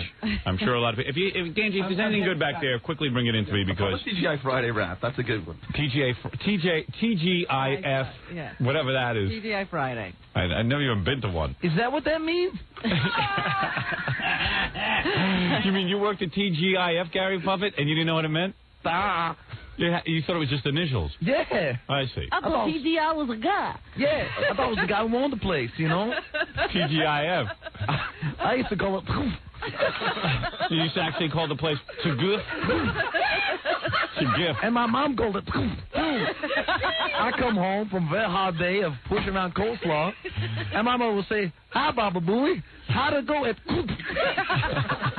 I said, "Mom, you screwed it up again. It's..." All right, we're going to take a break, and we'll be back right after these words. I've just about had it with this Baba Booey tape because we have to call Ray Liotta's ex-girlfriend. We got her number. Oh, we did. Yeah. Oh, wonderful. But I wanted to see if there's... Hold on. Oh, bless you. Just some snot out of my nose. Sorry. You got a tissue? Oh, here's a tissue. You just let that go, huh? I don't know how to hold it back. I meant you didn't grab a tissue in preparation. No, here, I got a little mess on my hand. I caught it right in my hand. What's the difference? I love my hand. I catch everything in my hand, all bodily fluids. And then you what? You go touch other people? Yeah. Oh. I don't care what happens to them. I don't care what happens to me. That's why I don't touch other people. I know what I do. I'm sure they're doing worse. Yeah. Exactly. Okay, you want to hear Gary's Q&A real fast? This is Gary at the Learning Annex last night explaining stuff like what he does, and these are people asking him questions. This is somebody asked about his relationship with Robin. I don't know what this is. I'll see if it's no good. I'll just blow out of it. There's some guy who wants to yell at me real quick. So, what is that? Oh, I know what that is. I don't know what reel I've got. Nobody talks. What we're going to do now is we're just going to open it up for questions and answers. You know, see if anybody has any questions that you want to ask myself. Supposedly he talked for an hour and a half before he opened it up to questions and answers, and the hour and a half was all about his his BOCES and his background. Yeah.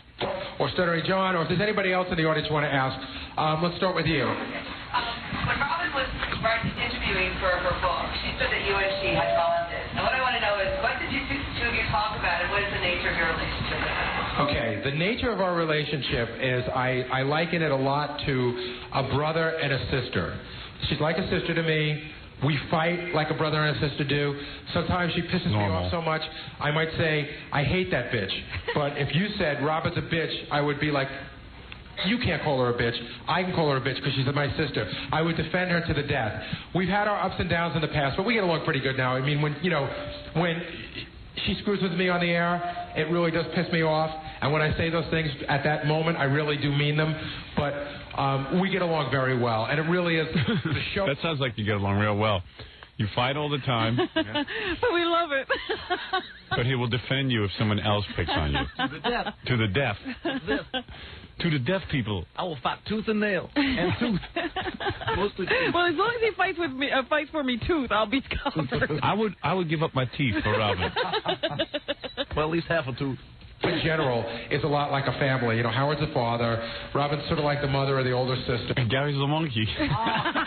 Gary's the pet. Gary's our pet. I'm the mascot. Let's find out. Let's see. You're the mommy. To Gary, I'm the daddy. That's just what I need. Jackie's the drunk uncle. Friends, he's the Martian in the family. But what happened was Robin and I. I was so scared, boss. I didn't know what to say about Fred. I'm afraid. So I called him the Martian. Had some really brutal, like not even amusing fights some years ago, and we never really talked about them. And during this interview session for the book, we talked about them, and we ironed out a lot of stuff. And Robin, that's what Robin's book is going to be about. Fighting with Gary. Different fights with Gary. Round 2. Do you want to hear him answer a question about his sleeping habits? Yes. Are you really fascinated by this? You're having too much fun. I love Gary. Gary's an amusement to me. Work tonight till about 10 o'clock, and then you have to get up at 4 o'clock in the morning, and you work this morning. How do you... I took a nap. I took a nap. Gary, how do you keep up with that demanding schedule? You got to understand something. It doesn't matter that Gary gets a little sleep because Gary could nap all day long. Yeah. Forrest Delabate. I'll be right here.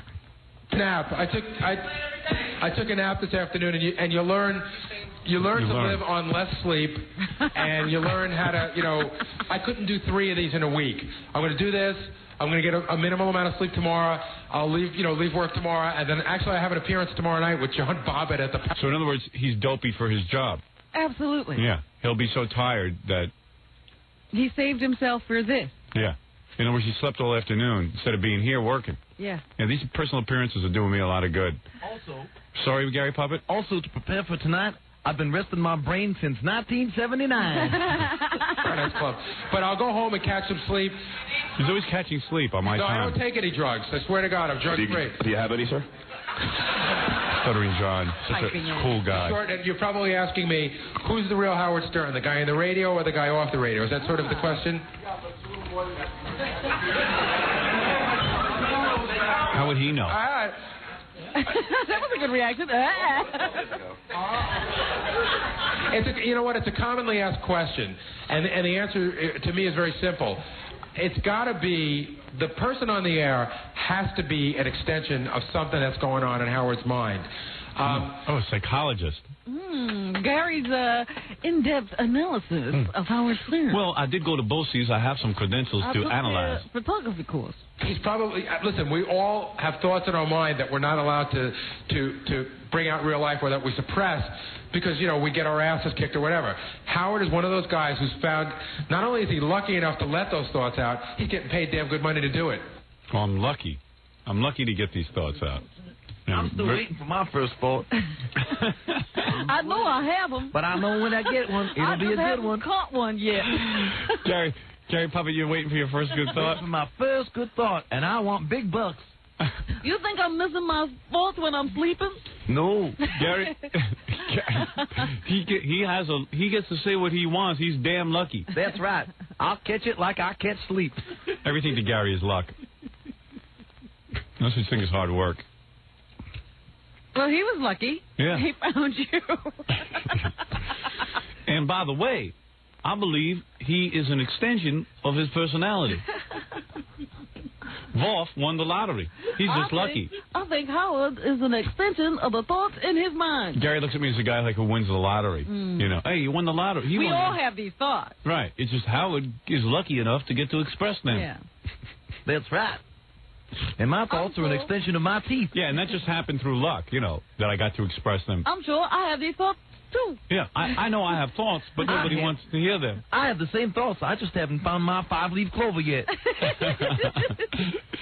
All right, let me take a break, and then we can talk to the woman who claims that she doesn't claim it. She actually had a relationship, if this is the right woman. No, but she claims that Ray Liotta got interested in her after she became a quadriplegic. You can't believe that? No. She's real good looking, though.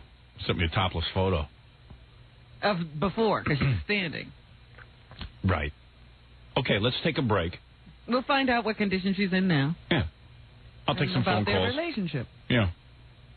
I'm interested. We'll just have a groovy morning. I'm definitely interested in what it's like with Ray Liotta. And can she feel? Yeah, I want to know, when the first time they did it. Yeah, everything. Stuff. Yeah. I'm into that whole paraplegic thing. Paraplegic sex. Yeah. I've never had it. I imagine it's pretty interesting. Yeah. My wife is kind of like a paraplegic, though. She kind of lays there. It's kind of like sex with a dummy. Maybe you should ask my wife. Is that right, Gary Puppet? Yeah, I'm handicapped. Gary Puppet. All right. Have special plates. Let's take a break, and then we'll get that woman on the phone. She sounds kind of cool. All right. And then we'll be back. And Jackie, new rape joke page Martling. Order Jackie's Wild Comedy CD or cassette. It's $10 plus free shipping and handling. Halloweeny special. Buy two, get one free. Call 1-800. Sorry? When you say that fast, it almost sounds like new rape joke page. It is new rape joke page.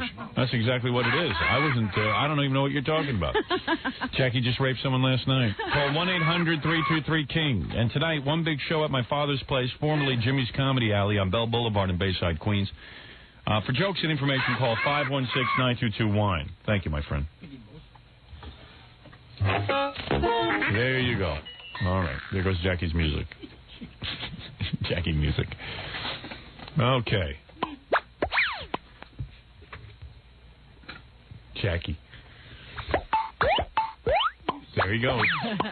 Okay. Whenever you say that name, that's what you hear. Even at home. Yeah. Jackie.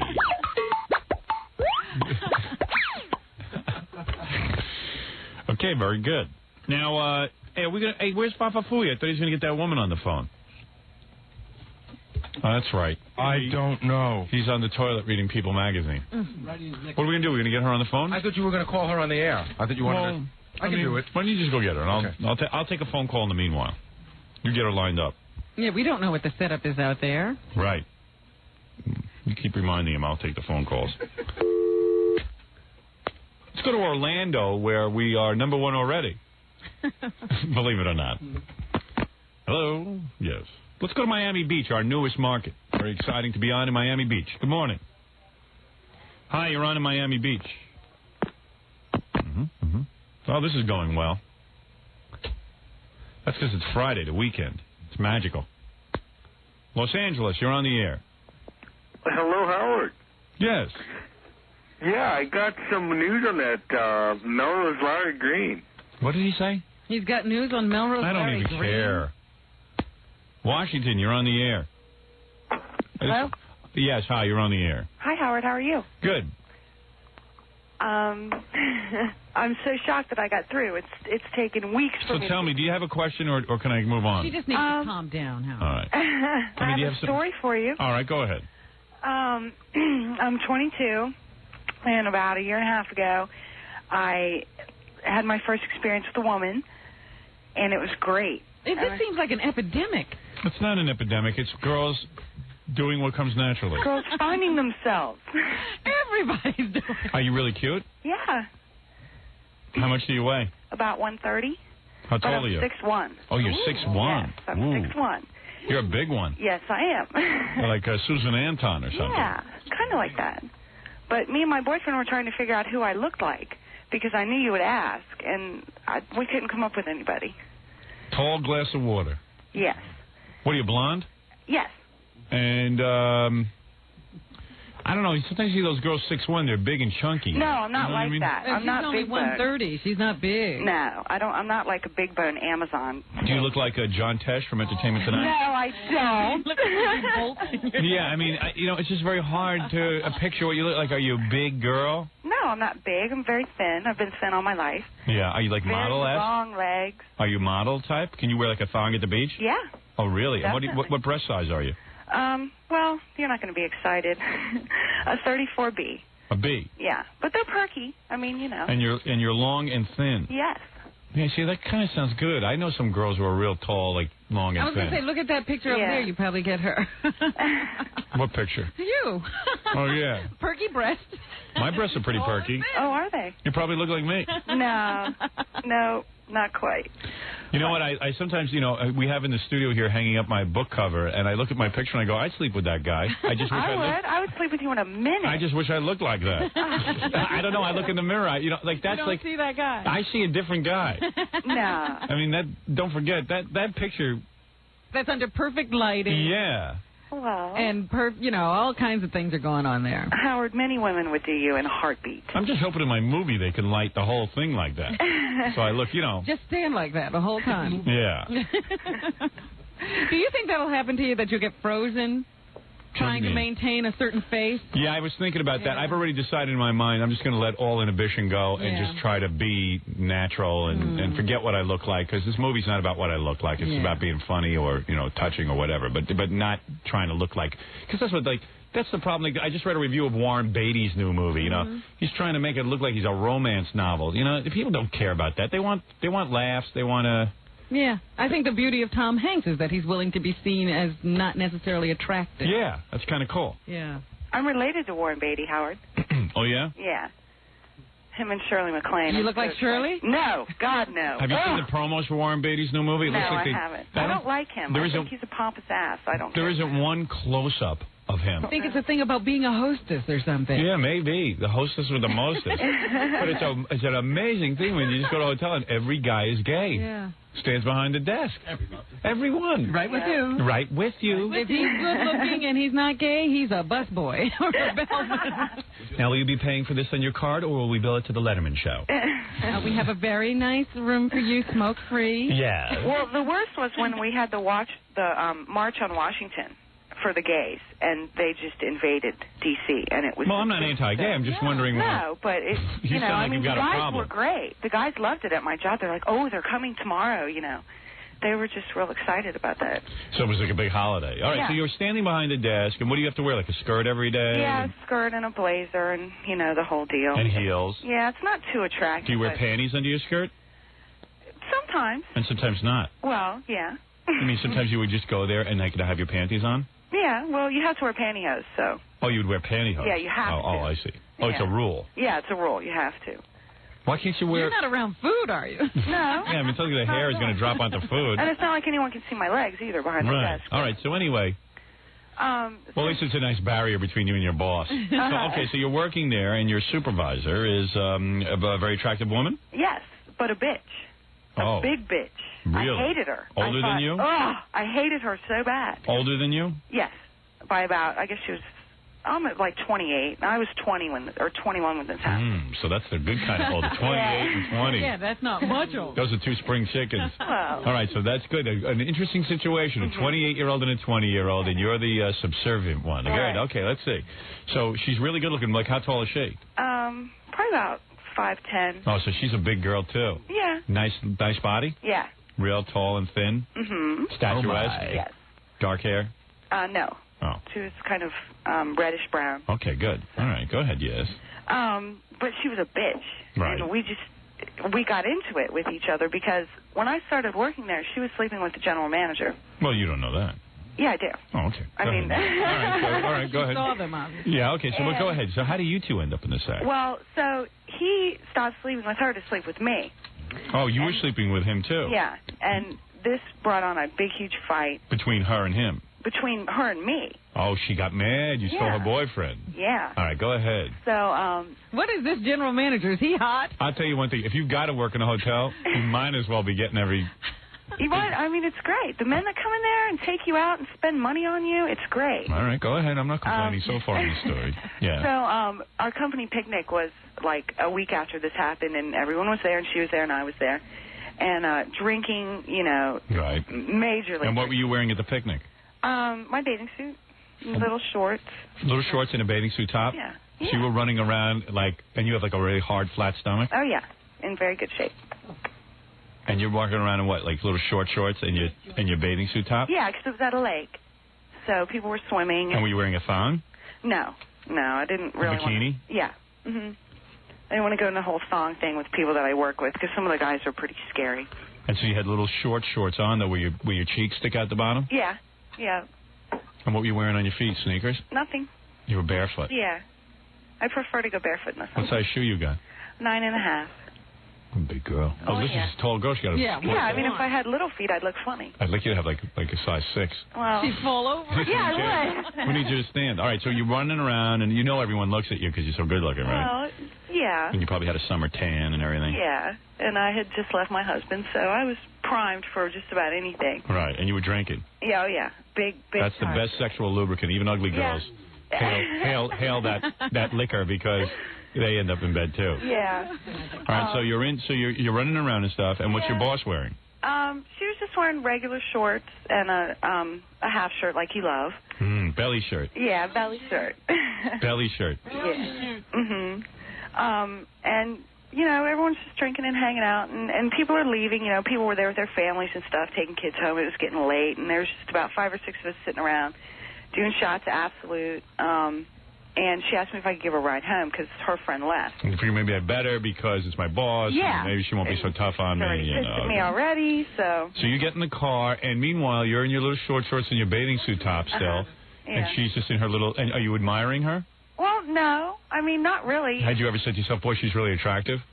Yeah, when I first started working. And then when I found out what a bitch she was, I was like, you know. Stay away. All right, yeah. but did you think it was odd? One question. Did you have this desire to be with other women all along? I kind of did. Like, when I was married, me and my husband talked about it a lot, but I thought, I could never do that, you know. She's pretty adventurous. Yeah. But... I don't hear those words out of my wife's mouth. She never said that. Nah. Hey, we talked about it. No, Howard talked about it. Do you talk about it? Oh, I talk about it constantly. And she goes, get out of here. She goes, you don't want me in bed with another woman. You know, you're not going to want that. She just needs to loosen up, Howard. That's all, baby. She's very prudish. She's very set in her ways. Well, but does she ever say, do you really want this? Oh, yeah. And you say? Yeah. Oh, you do not. And then she goes, you're full of it. All right, so go ahead. So we were driving back, and I didn't know where she lived, of course, so she had to give me directions, and we pull up. And she's like, well, do you want to come upstairs for a drink, you know, whatever. And I'm like, yeah, sure. Yeah, what the hell? But you're still not suspecting anything. No, not at all. All right, so you follow her into the house. Yeah. All right, and as you're following her, are you admiring the back of her body? Well, no, not really. I mean, I was kind of trashing. I was just trying to deal with the stairs at the time, you know. Okay, so you're getting up the stairs. Do you This puke? is not a good answer. No, I didn't puke. I know. Oh, so you're drinking and driving. Well, yeah? it's only like 5 miles from where we were. Oh, It no was like problem. a long drive. That's no problem. You know, I didn't go in the ditch or anything. All right, that's cool. Well, as long as you didn't have to go anywhere far. Yeah, it wasn't that far. Okay, yeah, so she can't get up the stairs. She's behind a vehicle for 5 miles. That's perfect. Okay, yeah, so go ahead. All right, but thank God you made it home, and you get there, and is she helping you up the steps? No, really. Is she having a hard I time? wasn't, like, stumbling, but you know when you've kind of had a you're little dizzy. bit to drink and you just kind of want to And did you watch your steps. And was she having a hard time up the steps? No, she was fine. Okay, so she probably wasn't as drunk as you. Maybe not. Okay. Maybe not. she should have driven. Well, oh well. All right. Anyway, so now where were you when it was happening, You know, Robin? this woman always has 20/20 hindsight. She didn't know about the kids. She didn't Howard, I was in a horrible car accident one night. I was driving home with my boss, and we went straight into a wall. But 20/20 hindsight, whatever. Now I know. So I was stupid. Yeah. Okay. All right. So go ahead. So you go. Meanwhile, where's her kid in all this? Right. All right. So anyway. With her dad, but all right, anyway. Okay. Good. So anyway, you follow her up, and you get into the place. Nice place. And then you what do? You sit down. Well, she goes in the kitchen and drags out a bottle of I think it was Johnny Walker. Mm-hmm. And we do a couple shots and stuff, and you know we got the radio going and stuff, and you're still wearing the same clothes. Yeah. And you're sitting there in your bikini top. yeah, you know, just hanging out. Yeah. Right. And then we start talking about the deal with our boss, the All right. GM, and she's like, you know, that was really. Oh, I almost said something wrong. That was a really bad thing for you to do, you know. And I'm like, well, hey. She was complaining, but was she sitting close to you on the couch? No, she was still standing in the kitchen. We were standing. Oh, you were kinda standing? Like, it was like a Oh, I see. bar thing. We were like a standing. counter. Right. Yeah. Okay, so you're standing there and talking, and she's complaining about how you stole her boyfriend. But go Yeah. ahead, yeah, okay. So, you know, and we were just talking and stuff and doing shots, getting more trashed, you know. Right. Shot Yeah. after shot after shot. Yeah. Yeah. And she just kind of looked at me. She goes, have you ever had an experience with a woman? And I'm like, no. And then she just leaned over and, like, full kissed me on the mouth, tongue, everything. Now, what were you thinking? I was like, this feels good. Really? Yeah. Ooh. Hey, anybody else beside me aroused? I can't believe you're up there. I know. What about you, Fred? Oh, yeah. Oh, yeah. Oh, yeah. I just think about these two trash women flopping. Oh, man. I love it. like that, Robin. Oh, Robin. Robin, that is so cute. That's tempting, huh? That is, I am so ready for that kind of thing. Those hijinks. Oh, I am ready for hijinks. I haven't seen hijinks since I was a young man. That's right. Oh, boy. You're so welcome. Yeah, that is welcome. All right, so she kisses you full on the mouth. And how much does she weigh, like, about? What'd you say? Probably the same or a little less than me. Real nice body, works out all the time. Real we tight. We go to the gym at the Does she have a hotel big for- chest? Yeah. What was she, like a D cup? Like a C, but big. Oh, my. Okay, and if she can wear a belly shirt, she must be pretty hot. Yeah, she is. Like there's no flubber hanging over that No, belt. not at all. No. Not at all. All right, so, and does she look like anyone famous? No, not really. Jackie Marlowe? No. All right, so you start kissing full on the lips and the tongue and everything, and you go, hey, I'm open to this. Yeah. And does she, like, grab you on the hips? No, then she undid the back of my bathing suit. It was like a string bikini. All right, let me get this straight. So then she reaches behind and undoes the back of your bathing suit. Uh-huh. Look, the OJ mask is even listening. OJ's attention has been gotten. A little bit closer to the radio. Hey, OJ mask. Speak slower. Look at the OJ mask, Bob. He's staring at me. All right, OJ, you can listen too. All right, let OJ mask listen too. All right. I love lesbians. No, I'm not a lesbian. I'm bi. I hate All right, being take called it a easy. lesbian. Take it easy. We don't care what you are. As long as you keep going. Women So she reaches behind you and she takes off your bathing top. Uh-huh. And now you're standing there free just with your shorts on, right? Yeah. Oh. And she begins to obviously take advantage of your most lovely of lumps. Uh-huh. Yes, she did. And does it feel different than when a guy's with you? Is she more gentle? Yeah. Because she knows how to more handle. gentle and knowing what to do more. All right. So as she's doing this, what do? Do you reach around? In awe, you know. So what happens next?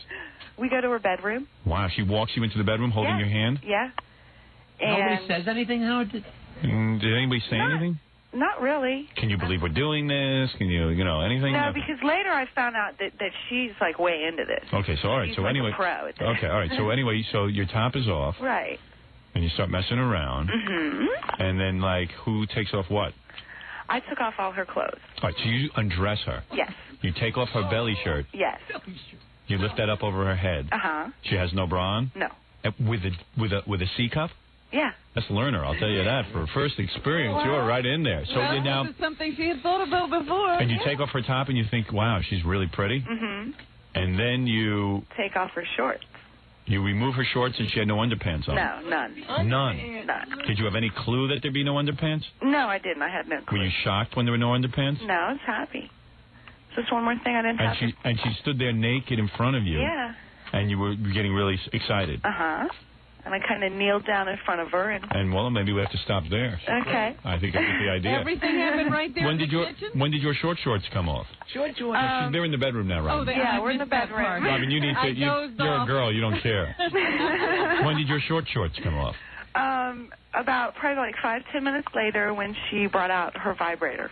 Wow. Yeah. Wow, the heavy artillery. Yeah. Yeah, the heavy machinery. So she worked on you with that, huh? Yeah, that was new to me as well. Hoo-ha. Hoo-ha. And you can't make this happen again. What happened to her? What happened to her? What did you say? What was your question, Robin? You can't make this happen again. She called to say, how do you know if a woman's into this? Why can't you do it with her again? Because I went to her wedding. I was a bridesmaid in her wedding. She's married, and they moved away. Man. Oh, She's like out in Colorado or something. Oh, man. Too bad. How do you like that? I know. You should do a class at the Learning Annex.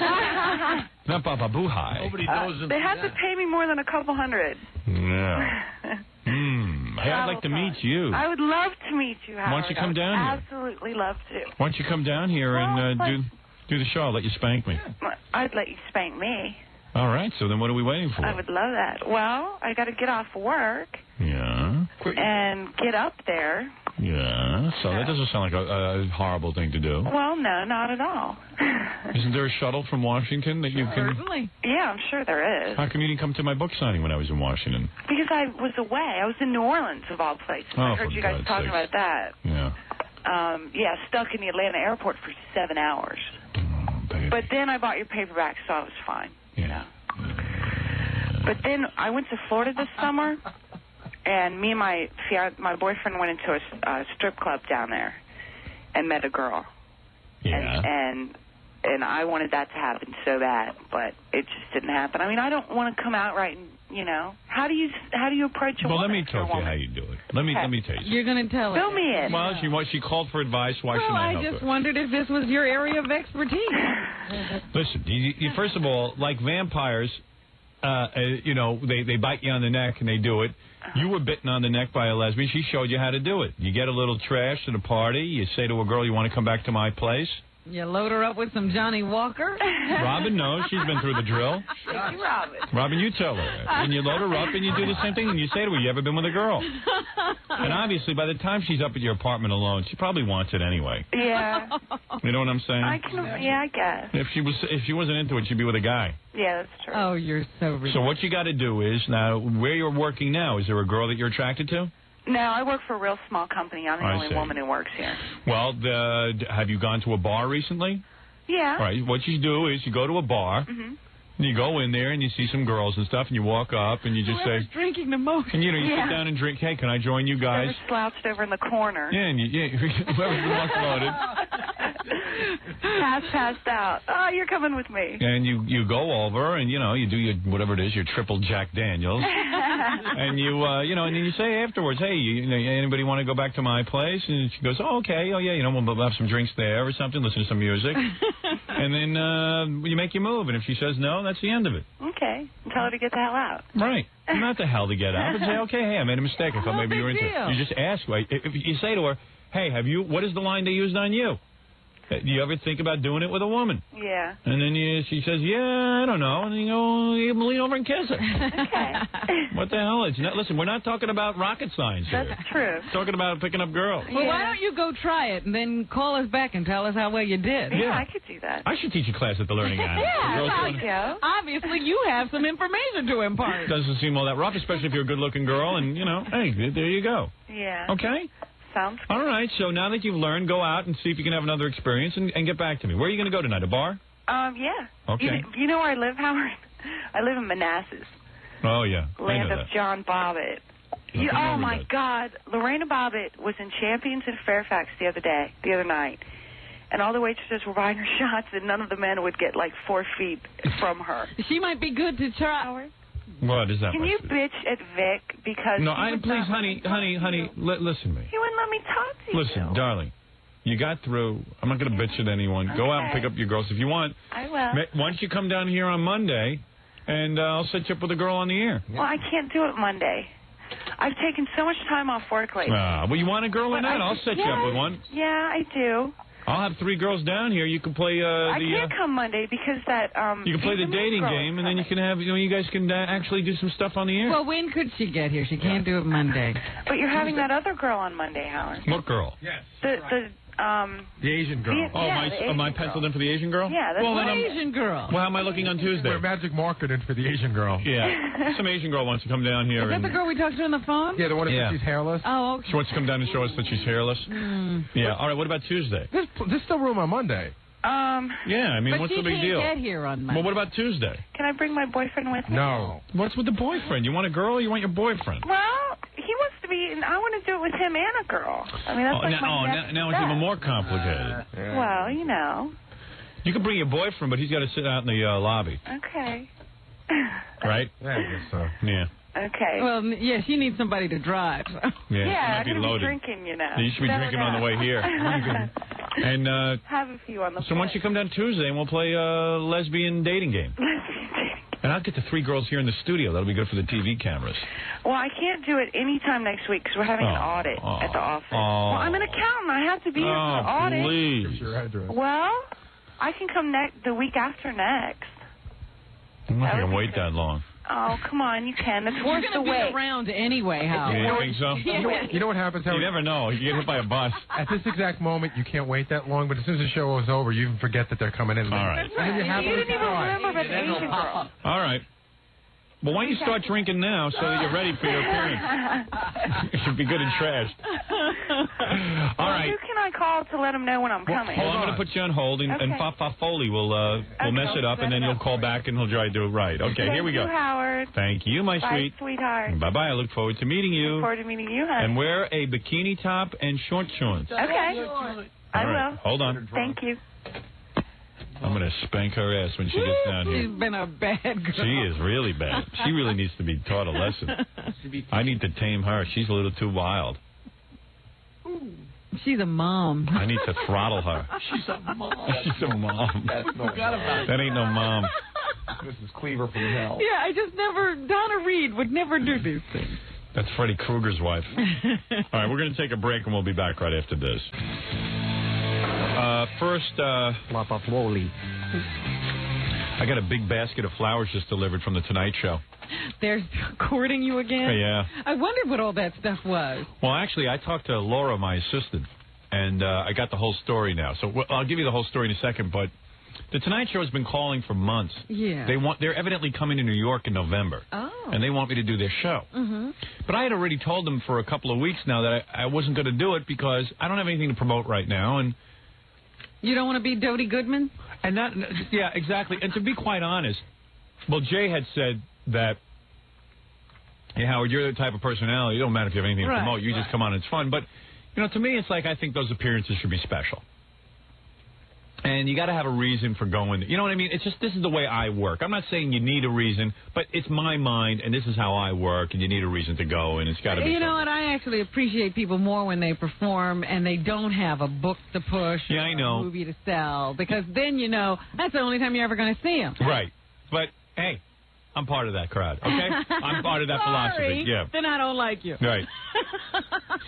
So, anyway, and to be quite honest, the real reason I want to do it, because you know me, I always get suckered into doing it anyway, yeah. because I feel like, hey, that'll be fun. Uh-huh. Even though I bitch about it. But it serves my ego to see myself on The Tonight Show. Absolutely, and to be courted and needed like this. But in all honesty, and we said this, in November, this script is really good, and it's getting shaped up, and it looks like we're going to start shooting December 14th. Right. Somewhere between the 7th and the 14th. That's a date change, folks. It is. Actually, there has been a date change. We're not going to start shooting until the 14th. I don't even see how we're going to start shooting on the 14th, quite frankly. I don't even believe it. How many pages you got now? 110. This script is done. Oh, you're kidding. No, it's done. The script, yeah, but the next stage is we're going to sit around with a couple of key people, act it out, and then do what we call like a gag run. We're going to just write in jokes and joke dialogue. I see what you're saying. Yeah, we're going to start. We're going to punch up the script. We're going to punch up the script. And I even said I would ask Jackie to be a part of that, but you know what? It ain't worth the trouble. So you go through. You got a time limit, and Jackie's negotiations always takes 7 years. Well, so there's a formula. You made the mistake of saying that it's a $30 million budget. No, Jackie's got a formula. So that would mean I would get. He's already figured out what your salary is. $3 million. Yeah, and then he has to figure what he's supposed to get. So I just said, I love him, but. So, they're bringing in these two Hollywood guys that we talk to. And you do Babalu Mandel. And someone like that, yeah. So they... anyway, and you do that, and also I'm going to have a couple of other people there who will, sit in on those sessions who are actor types, who just do a read thing. And we read, and we see how it sounds, and we see how it sounds, and we keep going through it, and we video camera it all. And we can look at it and do that kind of stuff. We've already done some of that. All right, Francis. Oh, sorry. Okay. Hey, this is John Albertson's way of doing things. This isn't mine. So anyway, then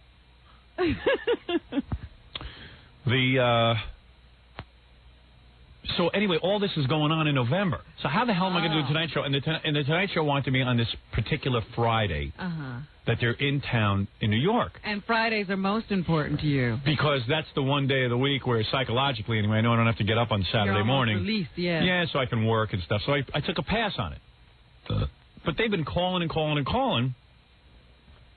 And now they send them flowers. I think that they Can I see the flowers? Yeah. It's actually a basket of, food. I saw a big tomato. Yeah, I didn't think there were flowers in Right. it. But I think send hookers you want me on. That they must feel at the Tonight Show all you need is a little bit of coaxing, and they can get you. Oh, here, whoa, that's a basket.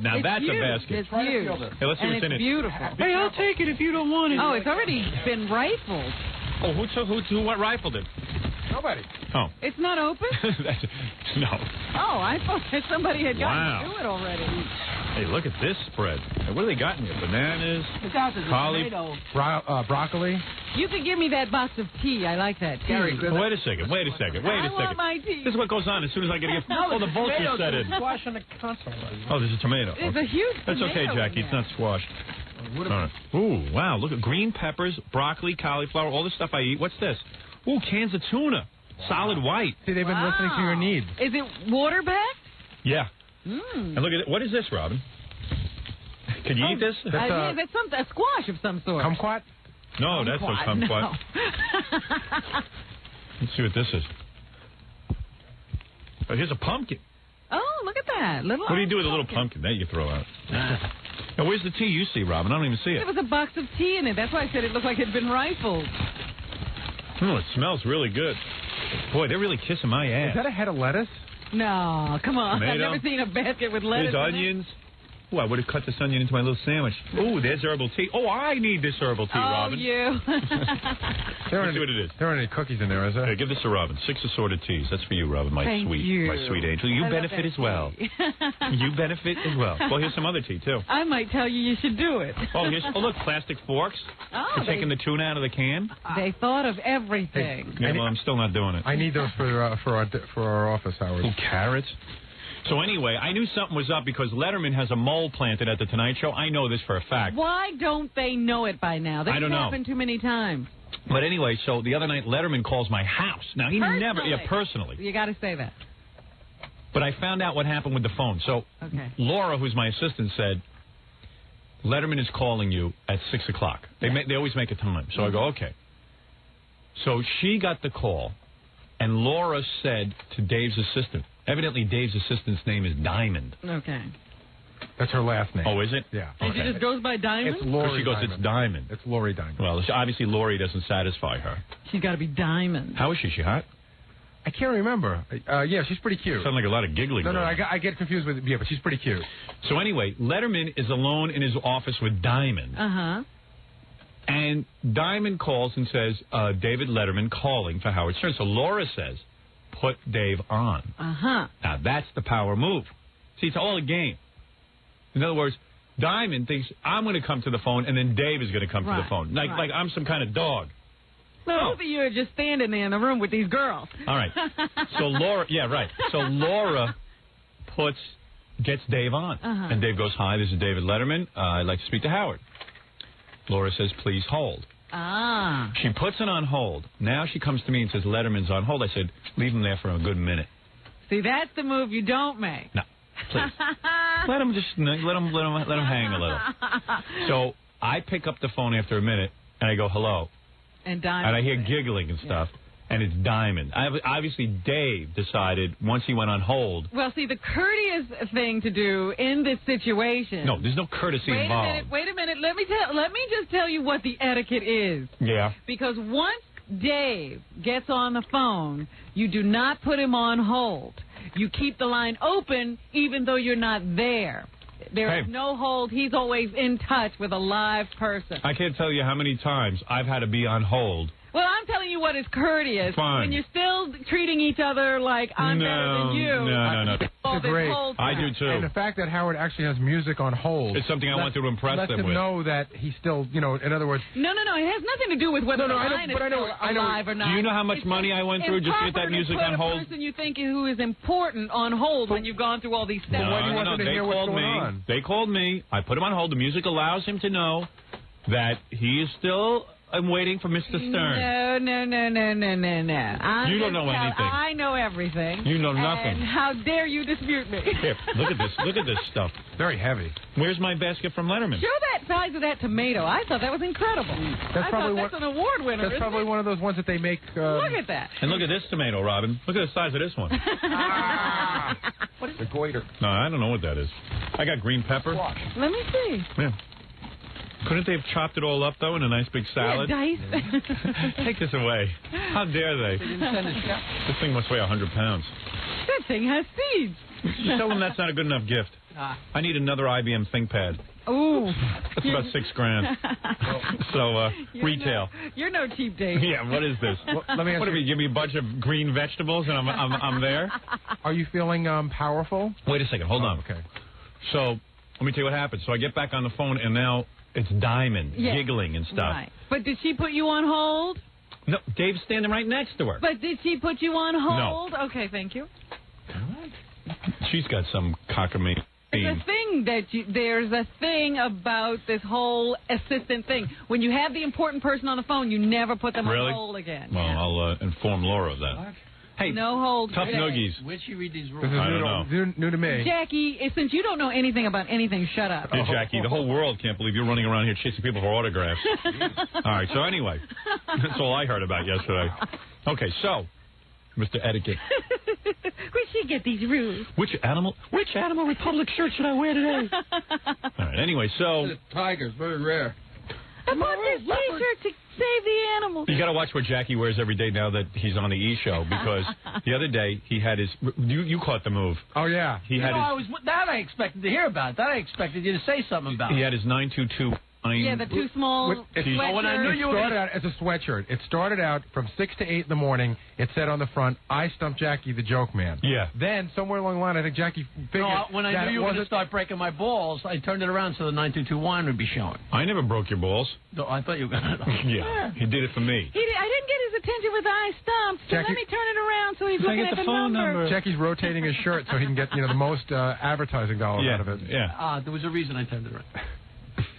He vomited on the front of the other one. I had a messy vomit stage. That's possible. All right, anyway. So what were you saying? Are you feeling powerful? Yeah, well, yeah, okay. Sure. So you know that Entertainment Weekly makes the list of the 100 most powerful people in Hollywood. Go ahead, yeah. And you are a new entry to the list. Oh, really? Whoa. Let me say, you're not number one, so don't get crazy. I was going to talk about that today. Crazy. I didn't know you were on the list. Oh. And you're telling me about putting people on hold. Would you like to? Okay, hey, where's my Lou Wasserman power frames? Now, I won't tell you what. You ever see that guy Lou Wasserman who owns MCA? Yeah. He's got the biggest set of glasses. Maybe that's what you do. You get big glasses. My glasses are too small. I'd be number one on the list. Where am I on the list? Okay, I'm going to tell you who you're between, and then you're going to guess where you are. How's All right, that? let me hear. Okay.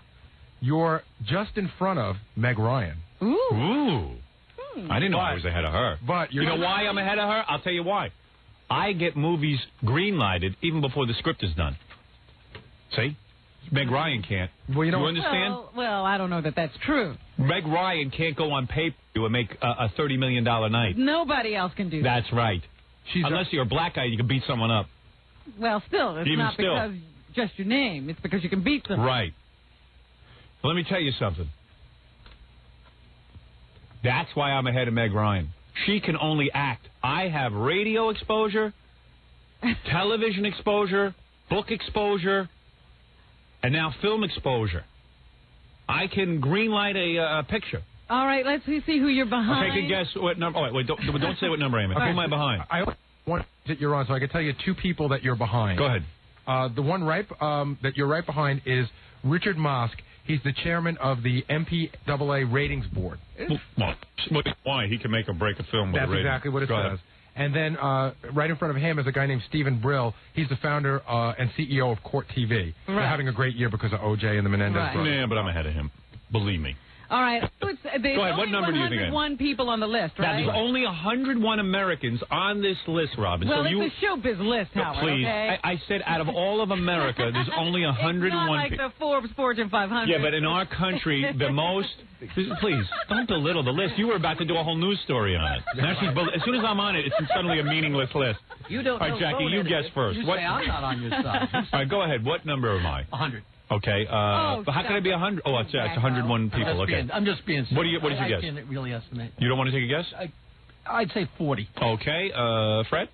I'll say 75, and it's not a knock against you. I just think that they have no idea where to put you. You're an early new entry to the this list. year, Right, exactly. So they're going to just warm you up. Robin Quivers. Fred's saying 75 with a bullet, I think. Right. I say maybe somewhere in the 50s.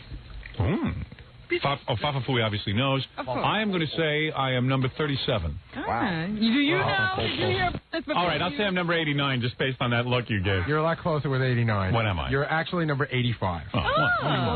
But you know, at least I'm on it. And you're not at the bottom. I see that stupid list. But you know what? Who's ahead of me? That's what I want. Of all the people, they Well, they I put know your the picture top on the, guy on the list was Rupert Murdoch. Yeah, if you go to the back page, Howard, it gives you the top 30 people on the list. Okay. And That's Oprah it. Winfrey was or something like that. Well, she, you know what? She can't greenlight a movie. Let's see. Rupert Murdoch is one.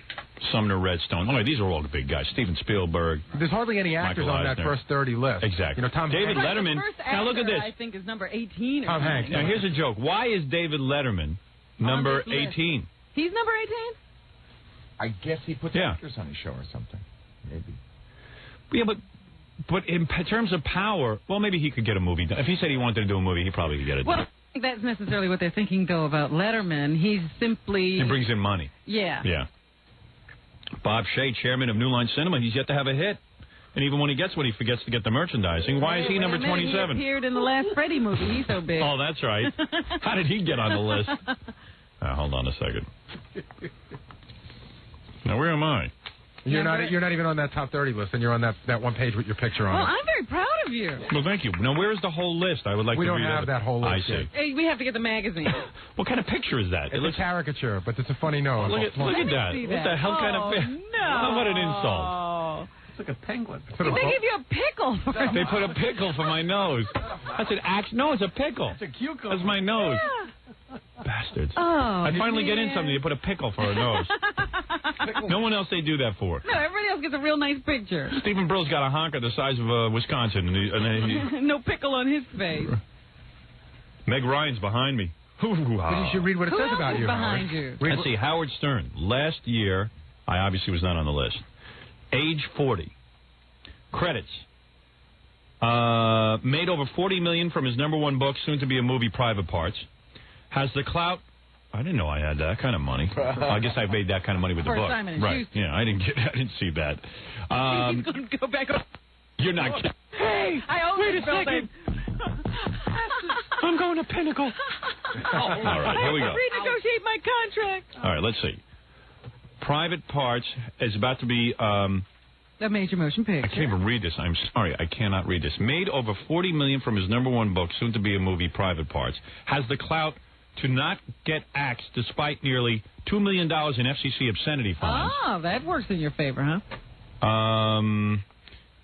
That's my credits. Debits, I think I have a lot more credits than that. How about pay-per-view, a $30 million night? How about a radio show that brings in 18 markets, several $1 million, probably in the hundreds of How about the millions #1 rated show on the E! Network? What is this crap? Who wrote this? Hoo-ha. Let's see, debits. A late-night show for Fox was reportedly nixed after Murdoch saw his raunchy New Year's Eve special. Oh, that's not true. They keep with that rumor. They've said to me tomorrow I could go on at 11:30. I think they started that rumor, and they're sticking to it. I know. Well, we'll see what happens. Only debit? We'll see what happens in a year if Rupert and I are such bitter enemies. But is that your only debit? Yeah, it's my only debit. Oh, good. Well, who's behind you on the list? Meg, let's see. Well, I only got this Meg Ryan. Let's see what they say about her.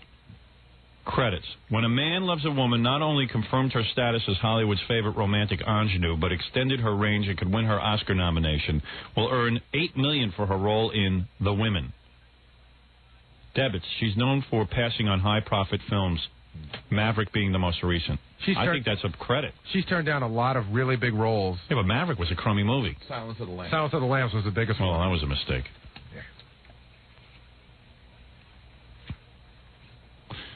Yeah, I'm ahead of her. Right, Robin? Absolutely. Much more powerful. Yeah, I'm more than Meg powerful. Ryan. Well, I don't know that I can sit in this chair anymore. Well, who else is on the list behind you? I just want to see. Well, I don't have people that. To know. You don't have any more of the list? No. That's all they faxed us. Oh, because I would like to. We'll have to get that.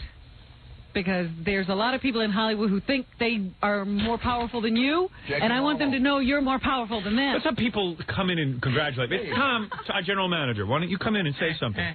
You stupid ass. Come in here and talk. From now on, Tom has to get an appointment with you. Yeah, and I'm not having any more client meetings now that I'm on the top 100 That's one right. list. How could you be meeting with people? You know what it is, Regular Tom? average people. I am now one of the most influential people in Hollywood. Number 75. No, and let me tell you Rob's something. right about phone etiquette. Okay, good.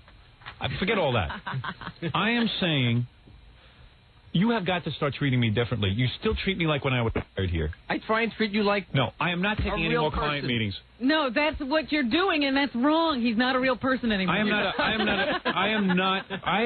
on a list. I am on a list with Steven Spielberg. Right. And I'm ahead of Meg Ryan. I don't want to. Number 75. I'm not joking about this. I am not taking any more client meetings. These people don't. You still see me as the guy you hired 10 years ago. I want to be treated differently by the company. Alec Baldwin's doing commercials. He's not taking meetings. I'm not being paid enough. I want to be in television commercials. Give me a television commercial, Tom. I don't want to take meetings with perfume people anymore. Yesterday I was with perfume people. Really? It was terrific. I mean, it was a nice smelling perfume. But I'm sitting here hearing about perfume. How can you be a power broker? Yeah. 1 minute. How do I feel powerful? Part of the reason you're on the list. Oh. No, it's not. Now you're being silly again. You're not listening. Listen to me. I'm not kidding. It's really disturbing me. Robin's wrong about phone etiquette. All right. Get out of here. You're the wrong guy to call in my moment of triumph. I think it's great. Yeah, I know you do. And I love your jealous. facial hair. All right, thank you. I am not jealous. No, You know no, what? Jealous. Not. Tom looks at that and says, these people in Hollywood know nothing. No, absolutely Howard's not powerful. Oh, no. Tom thinks it's a goof. Yeah. Absolutely. You think that I'm really not that powerful. I am one of your green light projects. Fans. I am one of your biggest fans, and you know that. All right, thank you. And it's not Say something. For obscenity, they're for indecency. What? They're for indecency. That's right. Not obscenity. And did you see the latest FCC, the court hearing? What the court found? Do you know about this? The court just ruled that they feel the FCC has been overzealous in. Do you know about this? Today's paper? Today's and yesterday's. It was big news. It's been in the paper for a few days now, yeah. Yeah, so maybe soon you'll be out of my life. A federal court appeal warned the FCC this week its ban on indecent radio programming could be in jeopardy. The FCC wants to cut back all kinds of programming from 6 a.m. to 8 p.m. And Judge Harry Edwards, a man of sanity, told the FCC Wednesday, the great Judge Harry. Listen what he said. It had no proof indecent programming harmed children. There is no data, nothing to interpret. Judge Patricia Wald said the ban smacks of Big Brother. You're making the assumption every parent in America agrees with the FCC's judgment. She said such protection, supposed protection, hinders real parental guidance. Another brilliant person. There you go. Listen, thank God we have some judges with brains. Can I see that? No. Please? No. Go buy your own paper. I buy my own paper. Look at this guy. He's saying that's his paper. Yeah, he thinks he's gonna.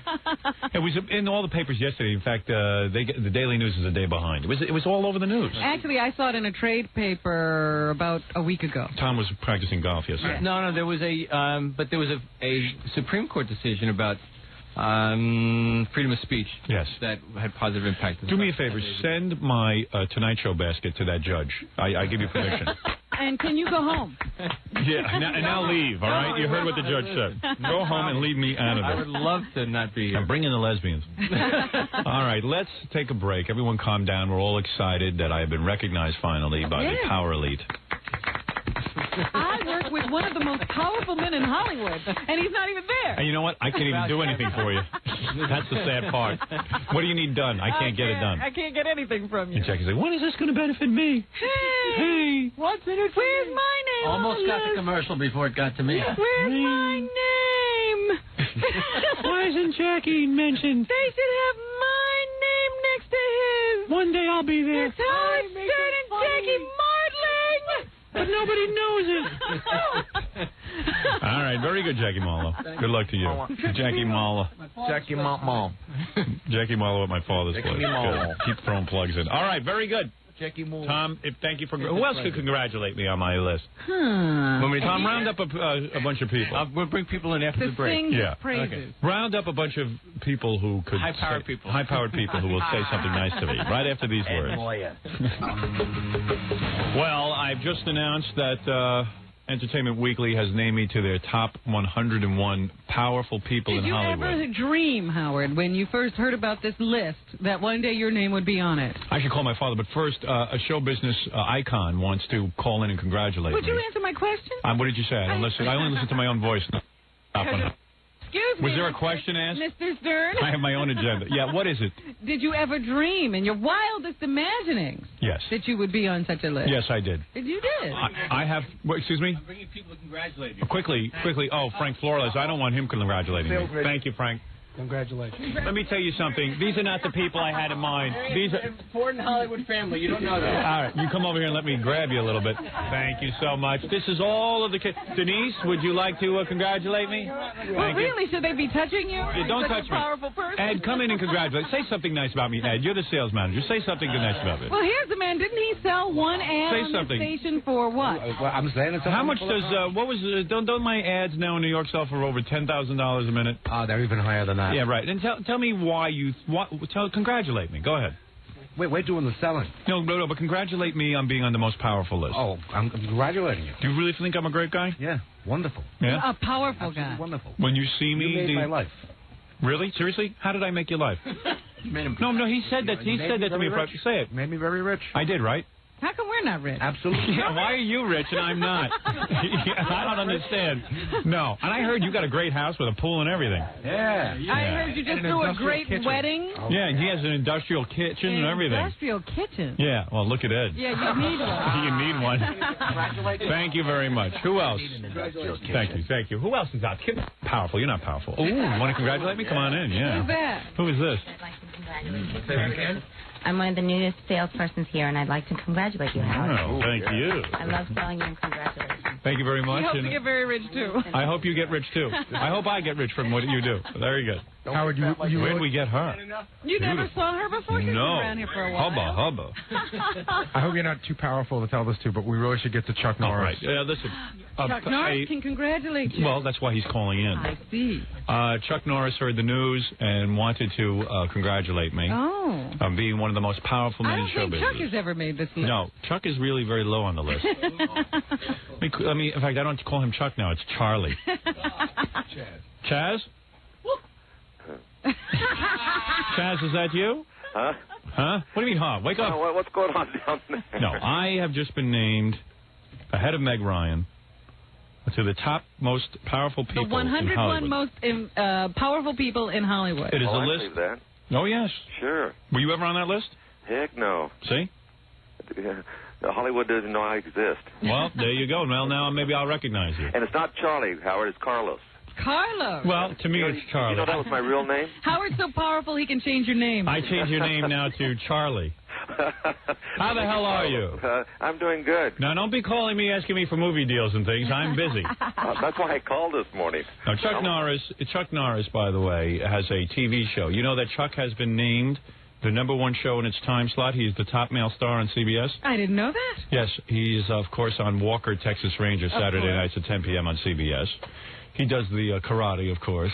I never have done karate. I got to the top the hard way. With your fist. With my he fights. I use words.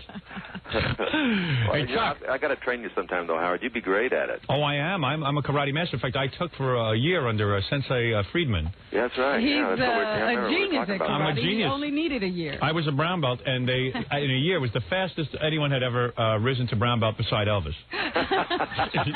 Other than him. And it was only because he had more money. How are you? You okay? Yeah, I'm doing good. What about the girlfriend? Still with her? Yeah, she's going to come here in a minute, because since we're doing your radio show and your TV show at the same time here, I'll bring Monica on. Ooh, Monica. Oh, is this a knockout? What a dream We're going to girl. get to meet Monica in person? Well, yeah, since it's the E! show. That's Chuck, right, Robert. You never met No. her. Howard's met her. Hey, Chuck, where are you right now? I'm in Dallas, Texas. Where are you, in your bedroom? Living room, yeah. I just got up about 2 hours ago. I mean, I've been filming all night. And you let our cameraman into your living room? Yeah, absolutely. Well, not nice. For you, Howard, anything, man. You must be crazy. You gave him your address? You gave our cameraman your address? Well, I figured as long as we're talking to Chuck, stick the camera in there with him. Yeah, let him talk a little. But, you know, Chuck's got a girlfriend. Let me talk about your now, girlfriend. where is she in the house right now? She right now is, I think, going to get some coffee. Hey, you think she's naked right now? So why don't you just take the camera and chase her? Dressed up for you this morning, Howard. Take the camera and surprise her. You just take it over there. You know, Chuck is living, the life. I'll trade my status as Hollywood's powerful man if I could have a couple of nights with Monica. I see. What you're saying is you'll give him your place on the list. I certainly will. I tell you what, I'll give you number 85 if you give me Monica for about 3 nights. I'm telling you, it's unbelievable. And by the way, Chuck is a real pro. I just want to say this. He insisted on doing Texas Rangers in Texas, no Hollywood phony locales, if you understand what He I doesn't mean. live there or anything. No. Well, actually, I do. I have a ranch. I wouldn't know that. He's never had me over. I don't think I even told you, Howard, but I bought a ranch out here in Texas. Yeah. What'd you do that for? Man, I want to get away from Hollywood, man. I want to get down and start enjoing life a little bit. That means he wants to be alone with Monica without all these guys hitting on her all the not any time. of those other powerful guys. Yeah, right. Keep her hidden at the ranch. I don't have to worry about Hollywood. I just have to worry about New York. Let me tell you something. Here's a guy who's living the life. Let me tell you this. Here he goes home to a... How old is she now, 22? No. 23. No, she can't drive yet. Well, no. He goes No. I'll get to the Texas Rangers. I'll get to there's an episode coming up this Saturday night. He's really where Chuck, excited about? He's very excited about it because he sent me a copy of it. It's very good. He's very emotional. Yeah, he's very emotional in this. We see his range. We see his, everyone goes, oh, Chuck just kicks ass. Can he act? And he's always been having to prove to Hollywood that he could act. What does he play, a transsexual? Yes. Everybody's doing that. He plays a transsexual this Saturday night. Chuck looks so beautiful with that beard and a dress. And he's gorgeous. He's gorgeous as a woman. And you really get to see that he studied this. Wonderful. No, you're very there's sensitive. a limit to what I would do, and that's the limit right there. No, this Saturday night you're sensitive, right? Yeah.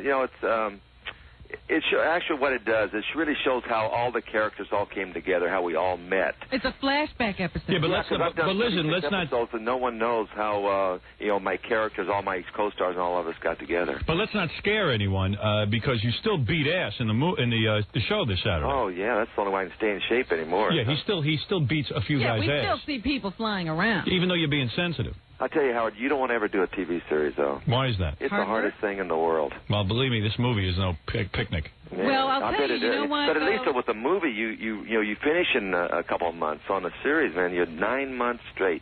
Yeah, you got spoiled. Well, think about this, Howard. Yeah, you had it too easy. When you do a movie, it takes you 8 to 10 weeks to do a film. An hour-and-a-half movie in 10 weeks.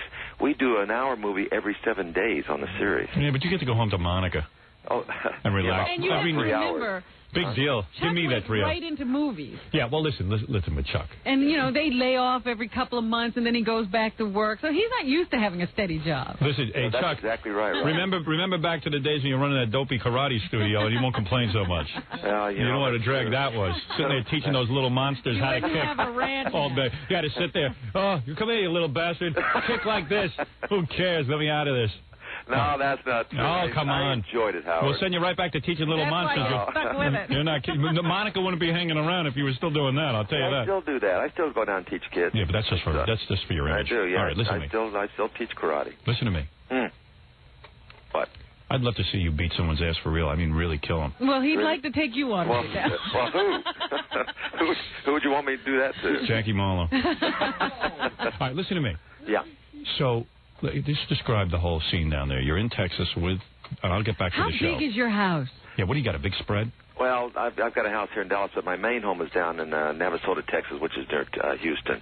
I have a 700-acre ranch down there. Now, how do you manage to keep on, how do you have so much money still even after the divorce? Not easily. Really? I mean, you got to give up half, right? You had to hide a lot of it. Yeah. Now, how do you hide all the money so that you get to have all those houses Well, and stuff? you know, truthfully, I don't really care. My wife deserves it. Really? I don't mind giving it to her. She must have gotten the mother load, that wife. Oh, man. He got Monica. Yeah. She got the mother. She got the mother load. So, wait a second. So, you come home from the set every day about what time? I leave here about 6:15 in the morning, and I get home about 9:30, 10 o'clock at night. All right, 9:30, 10 o'clock, and Monica has dinner ready? Mm-hmm. Like, what will she serve? She's a great cook, too. All right. But you got to understand something. This is a girl who looks like What a is Barbie she wearing? doll. Why are you asking? What Wait, let me just, because it's Chuck and I want to work my way into it. We'll get to that in a minute. So she'll actually have a little dinner planned? No, I'll walk in and I'll take a shower. All right. And then we'll have like... Well, wait a second. Never mind your shower. Turkey. I eat a lot of turkey, Howard. All right. When you say you take a shower... Yeah. Is there when she answers the door, does she surprise you in different outfits?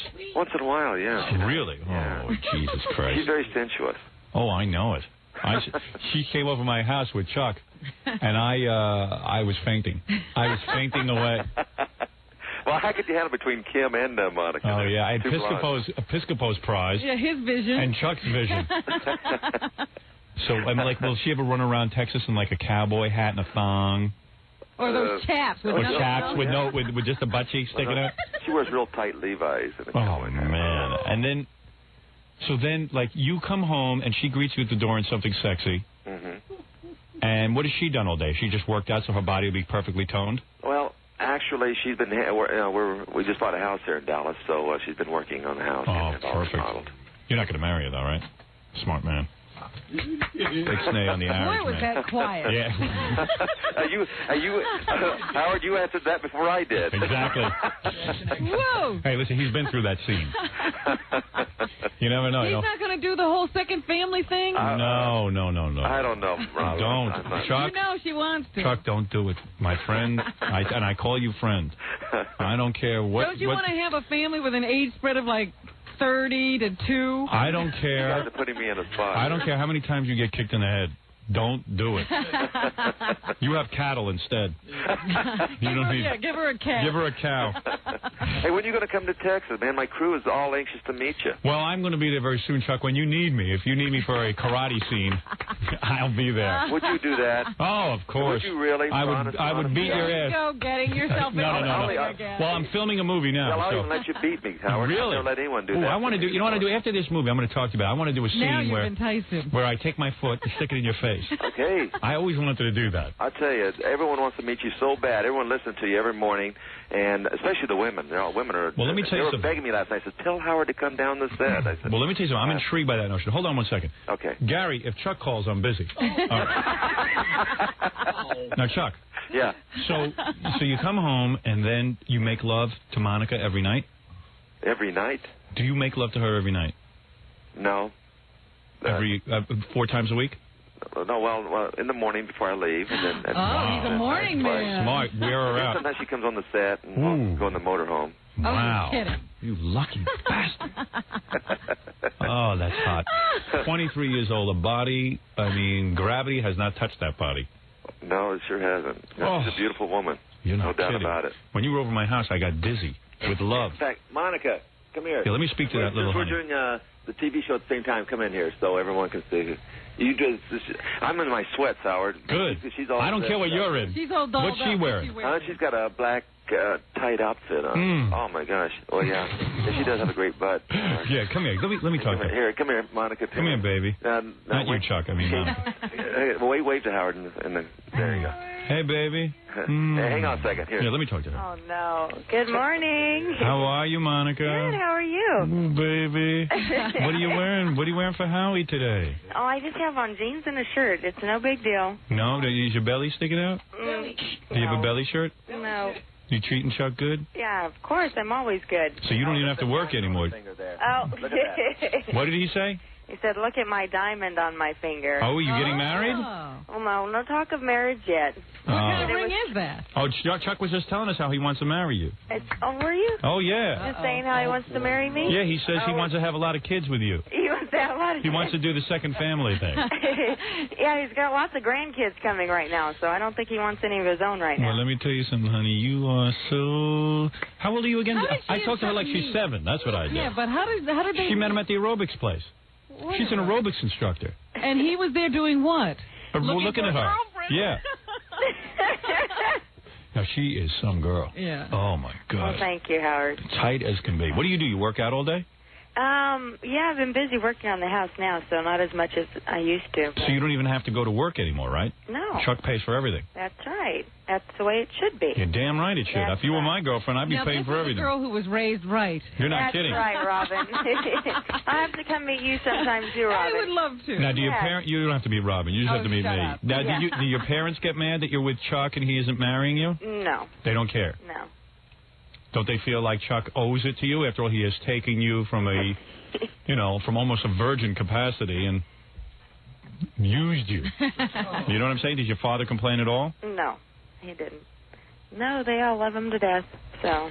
And like you're hanging out there, and Chuck says he makes love to you every morning before he leaves the house? I heard that, and I was beat red when you guys were talking about that.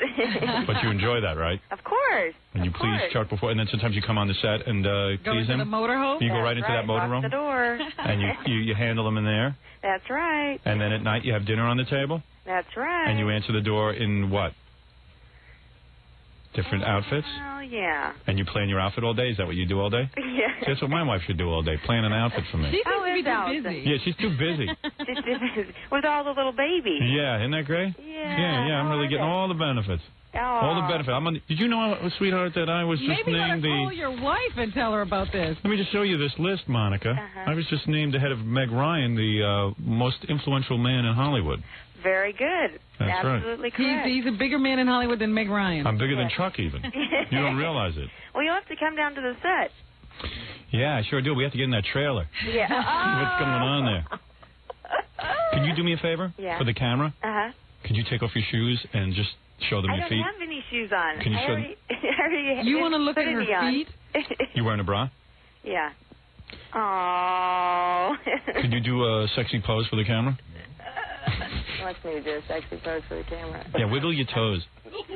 Wiggle your toes. Turn around. He likes your butt. Show me your buttocks.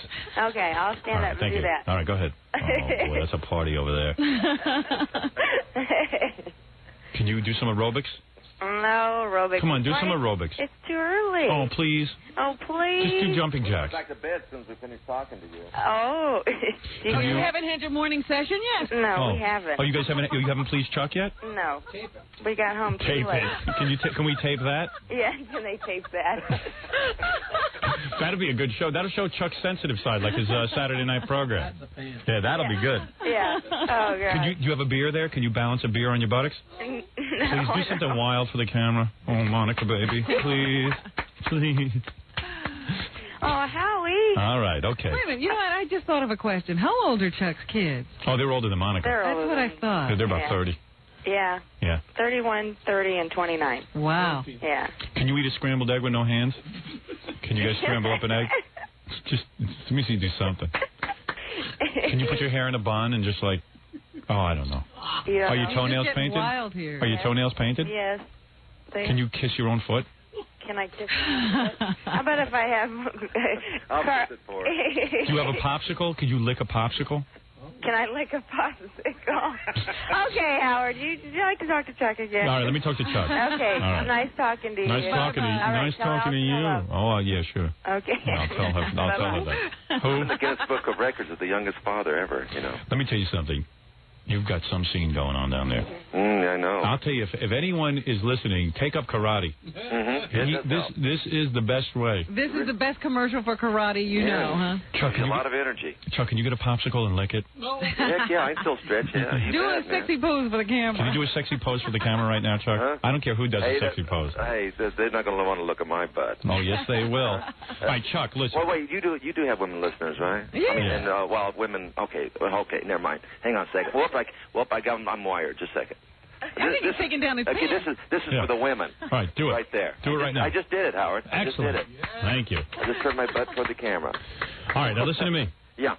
What we're gonna do is we're gonna call you back during mid-sex. Okay. Why? Because you guys. No, listen to me. Tonight.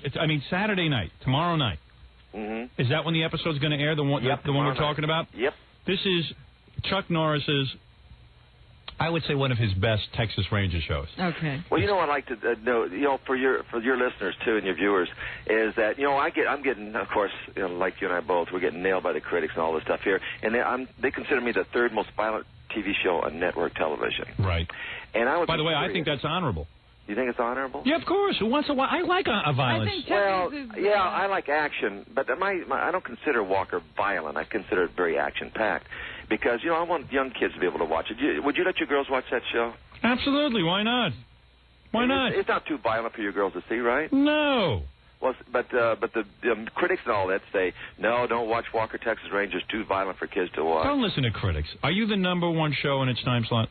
Yeah. Okay. Ignore the critics. They don't know. Ignore them. Yeah, I know. Who cares what they say? They don't know when. They're jealous. They wish they were in the trailer with Monica. Yeah. I know. They're wannabe actors. I'm telling you. Don't pay irritating. attention. I know. It's irritating as hell, though. Oh, please. You're there with Monica. What can he's irritate looking you? for things to be irritated. Yeah, you know what? You've run out of things to be irritated. Your life is too good. You've been in 20 million movies. You've beaten everyone's ass. You've got more money than God. You got Monica, and now you're looking for something to irritate something you. to irritate me. You know what irritates me? I'm not in a trailer with Monica. So there you go. Listen, Chuck, we'll all watch Walker, Texas Ranger, Saturday night, 10 p.m. on CBS. It really is a really good episode, and you'll really enjoy it. It's a good show. Great, all right, man. Chuck. Well, I look forward to seeing you sometime. You're damn right. Now, I'm gonna really now. When you finish your movie, yes, I'm gonna. Let's talk. Absolutely, I would love to do that. All right. Thank you very much. Well, good luck, bro. All right, bye-bye. See you, Robin. Chuck Norris, everyone. I can't do that show. I'm a movie star. See, you always talk yourself into these things. I'll get out of it. They start calling. Gary, change my home number.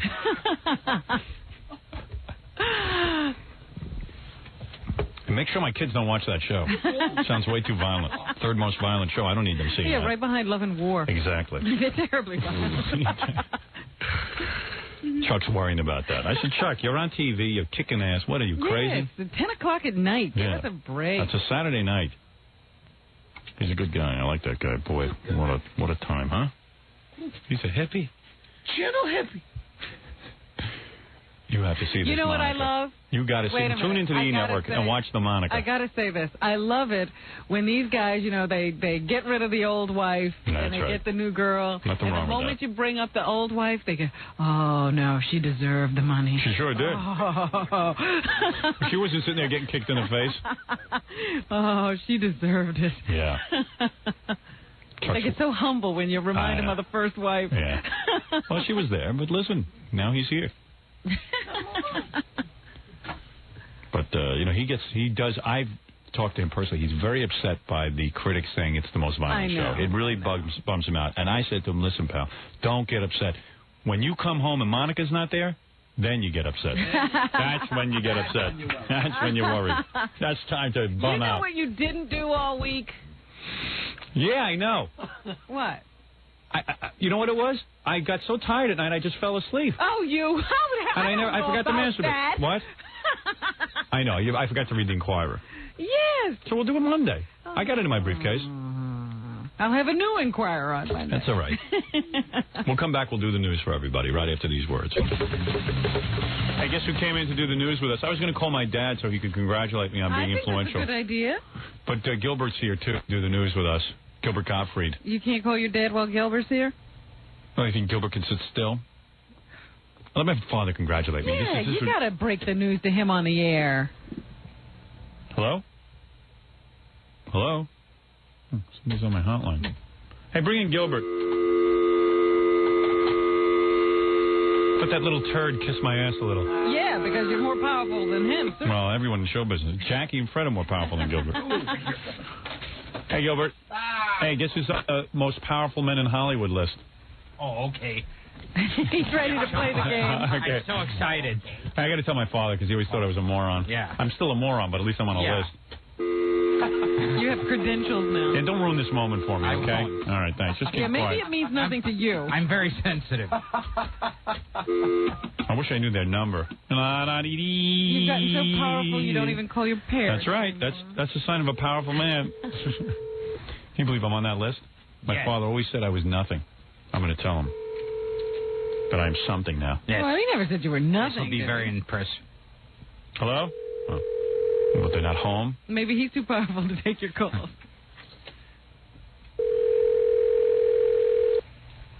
Huh. Gilbert's not You on sure the you list. dialed the right number? I think I did. How could they not be home? Where do they go? They're At this old. time of the morning. They have nowhere to go.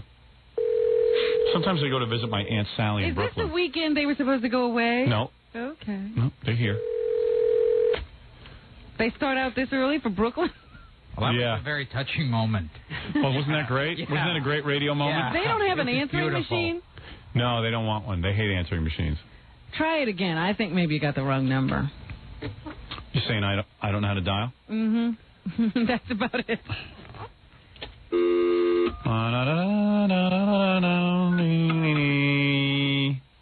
I'm more powerful than Meg Ryan. Yes. Yes. Yeah. It's hard to Gilbert believe. could sense that about you. Yes, I've always said that. I am the most powerful man in show business. I always said I would be the world's greatest radio personality. I beat Malachi McCord and all that. Oh, yes. You beat Leon Lewis. Leon Lewis. I think you did dial the right number. They're not Barry home. Gray. More powerful than Meg Ryan. Faster than a locomotive. Yes. Hello? Mommy? Oh. They're not And there. I've never had to have sex with Billy Crystal. Mommy? Hello? Mommy? Mommy? Mommy? Mother? In your moment of triumph, they aren't there to get the news. Yeah, when I got good news, they're not home. What a powerful day. I got a personal note from The Tonight Show. And Oh, boy. It just gets better by the second. Let me see. you have no idea what it's like to be me. Oh, Why boy. are you rubbing it in Gilbert's Yes. face? Because he's the only one here. He's the only one who will be affected by it. Hey, Gilbert. Hi. Gilbert Gottfried, of course, who is here. Let me tell you why he's here. He's at Caroline's on October 26th. He's on something called Living Single, which is one of those black shows on Fox. Yes. November 3rd. What are you doing on that? My favorite Schwarzes. You know what? Gilbert is like loved in the black community. Is that right? It's like he's on one of those black shows that only black people watch. Right. Called Living Single. Yeah, with Queen Latifah. But yeah, I'm being serious. You're a regular on that, right? No. You're not? Just, who knows? After this, I might be. Because Gilbert was on the highest rated Cosby show. Yeah. And 2 episodes of Different World. Yeah, and like blacks love Gilbert, and he always delivers the ratings to blacks. They love him. Why do the blacks love you? Maybe it's those sensitive portrayals you do on our show. Yeah. Hello there. Yeah, very sensitive to the feelings of the black people and the troubles that they've been going through over the years. Anyway, well, you're on Living Single. Yes. And if anyone is living single, it's Gilbert. I don't think he's been with a girl in a long time. I don't know. I think Gilbert has a secret life he's not telling us about. Yeah, we're reading about it one of these days. It would be interesting. I was hoping Gilbert would have died a few years ago with his appendectomy, and we would have found out everything about him. Also, Gilbert is on something called Silk Stalkings. Stalkings. That's Gary's writing. Stalkings. Stalkings. Stalkings. Stalkings. Silk Stalkings. November 7th. Pepsi Stalkings. That'll be November 7th, USA Network. I'm sure we'll all write that down. A lot of people are going to be watching that. I'm sure, and also it's on in November, so I'm sure we'll all remember that when it's on. Of course. Yeah. Of course. I'm glad he told us now. I can put it on my calendar. Yeah, it's good to promote that now. Yes. So Gilbert, October 26th at Caroline's. That's He's not promoting the fact that he's on a cartoon every Saturday? No. Aladdin. He's trying to elevate his career. Yes. I'm trying to elevate it with shows on the USA Network. Yeah. Yeah. Anyway, Gilbert, nice to see you. Yes. And can you leave now? Okay, that's our show for tonight. Yeah. Okay. We're going to do the news. Gilbert likes to do the news with us. That's his thing. It's really... It's just I'm we've, like the you know what it retarded is? child on the show. We've run out of stuff to talk to Gilbert about. So Well, Gilbert won't talk. Yeah, That's right. basically what it is. yeah, if you ask him questions about his life, he won't answer them. Gilbert likes to do the news. Let him sit here and don't annoy him. By the way, I'll congratulate Gilbert on the fact that he's wearing a new shirt. He must have gotten it for free. Actually, it is a shirt. It's not a they're the- T-shirt. Right. It's not a sweatshirt. They're the It's a pajamas rolled you gave shirt. me. Did you get that? Did you get that for free? Yes. Yeah, when Roy Rogers stayed. Right. Anyway, so Gilbert's here, good friend of the show. And you want to do some news? Well, Gilbert, I just wanted to point out, used to think so little of this show. He never used to call and make an appointment. Yes. I used to just walk in off the That's street. right. And I just want you to know, now Howard's on that list. I mean, this is a very powerful program you get to be And on. let me tell you something. If you ever walk in here unannounced again, I will have you thrown out of show business. Yeah, no. I was... All right? You will never see the light of day again. It got too degrading being stopped by Gary. I know. Yeah. Well, Gilbert used to think, hey, he's just walking and go, I guess, you know, I'm just going to go in there. Yeah, and Gary used to come in and go, Gilbert's here again. Yeah, and I said, you know, get rid of him. And he was like, well, I feel fun, you know. Yeah, I don't know. I don't know how to do that. All I know is if you ever pull that again, you're going to stay a parrot the rest of your life. You will never graduate. Anyway. More important than Schindler's List. Exactly. Yeah. Anyway, Gilbert is obviously important in his own way in show business. He's important to himself. Yeah. He has his own existence that's important. Yes. Anyway, Robin, what's in the news? And Gilbert, Well, thank you for joining Of us. course, my favorite judge, Judge Ito, commands the news. Oh, yes. Hey, you know, Judge Ito contacted us? Oh, he did? Yeah, he wanted a transcript of the time we had Alan Dershowitz on. Judge Ito trying to control every bit of Yes, he everything. wants to control. Oh, you get me that show you have the lesbians on. We're a lesbian show. Oh, we want those lesbians. Yes. Oh, O.J. Simpson, he won Crazy Negro. Did you see the letter Judge Ito sent yesterday? To He who? said to our station. Okay. He says, I request less Gilbert on the show. I don't like Gilbert. Too much Gilbert. Oh, does that Gilbert ever get raid? Every time he on, he talk about how he no get raid. Do you watch the trial at all? Do you ever watch it? Constantly. No, seriously, do you? Sometimes. Yeah, Are you interested in OJ? Oh, yes. Do you think he did it? No, a black man being guilty of a crime, I doubt that very much. You don't think a black guy is capable of No, murdering no. a white woman that he No. was obsessively jealous of? First of all, that a black man would be interested in a white woman. Sounds It's incredible right there. It's a crazy story. Most black guys are into their own. Yes. That's right. Especially a blonde. Yeah, a blonde white Yeah. woman. What No. black man would want that? Yum, Well, yum, anyway, eat 'em let up. me just tell you what. Now you can see why black people like Gilbert so They say, much. get him on our show. Yeah, right. Queen Latifah. Have you Latifah. shot that yet? Yes. And Tootie. Oh, From that's right. Facts of Tootie Life. is on that. She's on that? Yeah. Yeah, good. Must be a lot of fun on the set. Everybody like break dancing and, Oh, yeah. and you just Rap standing there. music playing. Are you the only white guy on Yeah, the and show? I do the books. Yeah. And what are you supposed to be, the Jewish accountant? Yeah, exactly. Pretty much. Yeah, right. Get any sex with black broads on that show? Oh, yeah, I nailed all of them. Yeah, I nailed Queen Latifah. They took turns. Okay. I was pounding Queen Latifah. Good for you, pal. Well, let me tell you what Judge Ito did yesterday. Okay, go He's ahead. arguing with the media now because he threw him out of this portion of jury selection, and they'll be out for at least half the day today because the judge now wants to question the jurors in private without the scrutiny of the media. No scrutiny. Oh, very clever. He wants to question them about the impact all of the media coverage of the O.J. Simpson case is having on them. Now, the lawyers say they like it, and Yeah. we're the only ones. I mean, they're very, the only very ones good. who can tell us what's happening in the courtroom now. So here's Robert Shapiro. Where is he? Oh, there he is. Jew? Bless you. Yes. I do. Judge Ito need privacy. Oh, give me that Jew lawyer. Expressed their own opinions that they were much more relaxed, they were much more candid, much more willing to share intimate details, and they were all aware of the fact that things they were saying were being quoted in the media, and many of them were very uncomfortable by it, as well as a couple who had been photographed by the media deliberately against the judge's order. Does anybody ever know what he's talking about? Well, what he's saying is that the jurors are feeling more comfortable answering questions more candidly rather than answering them the way they think they want to be quoted in the press. Right. With the press not there. He also says that some of the jurors have been photographed by the media, against their wishes and against the orders of the judge in the case. He wants the jury to remain anonymous. Now, if the press is taking those kind of liberties, I guess you should throw them out. But why do we have to leave? Put the cameras back in the courtroom. If the people do not leave juror alone, I will take my riddle hammer. That's like the hammer of Thor. My hammer and throw it at them. I write privacy. Give me plenty privacy. What else does Robert Shapiro have to say? I forget. We give you does anyone want to order lunch now? I give you something to go. I like that beard he's got. Oh, yeah, it's very good. I like the computer he's got on there that he never even uses. You know what someone told me? Yeah. That at first he was using... it helps me get bloods. A Toshiba, because they could tell it was a white laptop. Yeah, that's a Toshiba. Now it's changed to a dark Oh, really? pad, yeah, and they don't know what it is. Oh, I don't like those Toshiba snip now getting machines. free equipment. Yeah, that could be like IBM probably. Jeff Schick probably called him. Got him a ThinkPad. Did someone tell him that the white was bad for the cameras and he changed laptops? Or White make my beard look strange. Beard stinky, like date. Beard. My beard stinky. I get cats sniffing at my beard. Hey, Rito computer worky good. All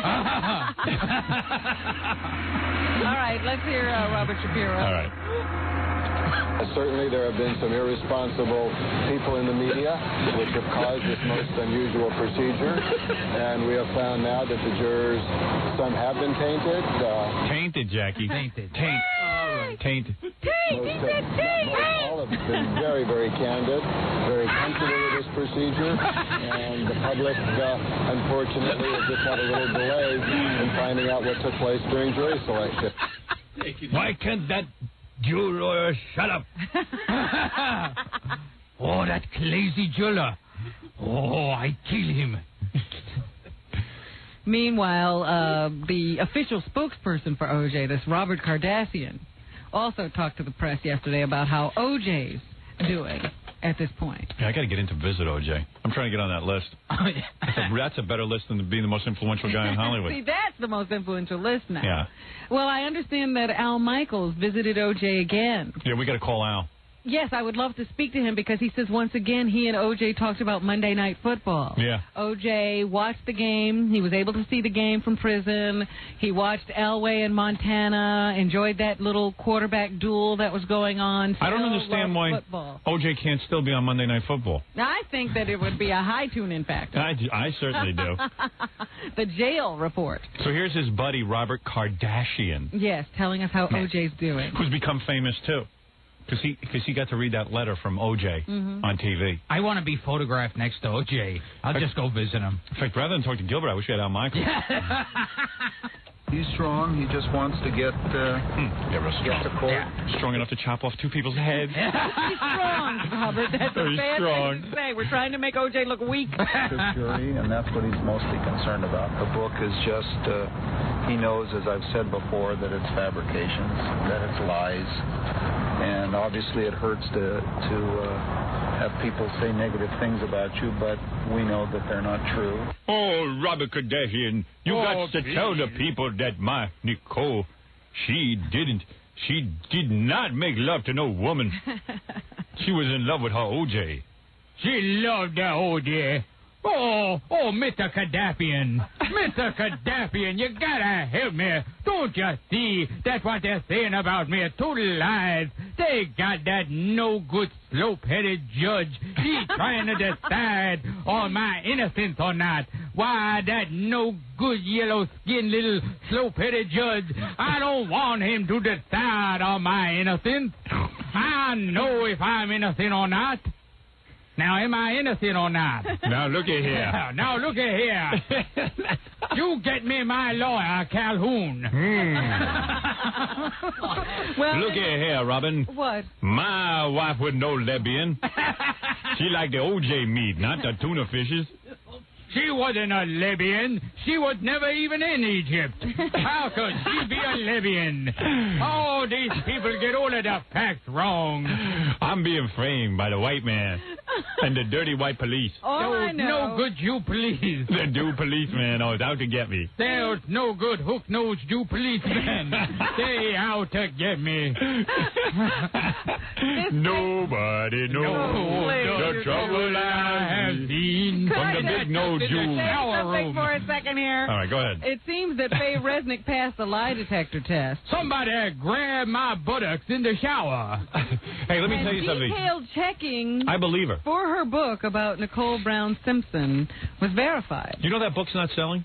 Yes, that's what the other thing I was going to say, that nobody's buying the book, even though it's been widely publicized. So doesn't this, why doesn't the judge wait to see what the public reaction is to things as opposed to constantly... Because he out to get me. He out to get me. Oh, that yellow menace. He out to get me. Everyone know Nicole don't like no pelvic areas which ain't got no wieners. Too bad Robin isn't the judge. Man. Here come the judge. Here come the judge. Here come the judge.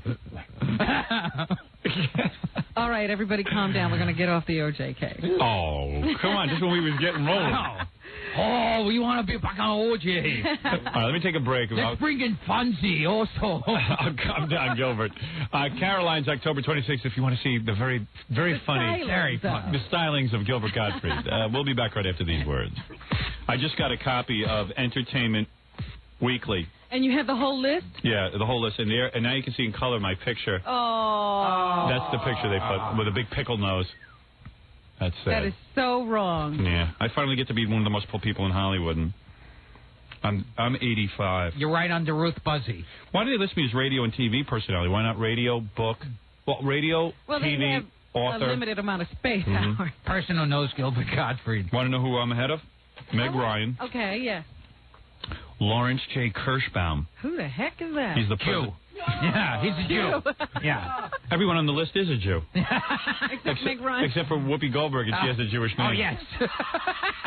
That's how she got on. I think she is Jewish. Whoa, I'm ahead of Bill Cosby. Uh-oh. She's number 92. That's big. I'm ahead of Darren Star. He's a TV producer. Well, tell us people we know, Howard. I'm ahead of Whoopi Goldberg. Wow. Yeah. Because she's, on a few bombs. Sister Act 2, Karina. I'm ahead of Sylvia Rowan, the chairwoman of Elektra Records. I'm ahead of the Power Rangers, superheroes. Well, I'm glad you made it in ahead of that. I beat Bill Cosby. You said that already. No, I just said it twice. He's on the list twice? I'm ahead of that guy, Quentin Tarantino.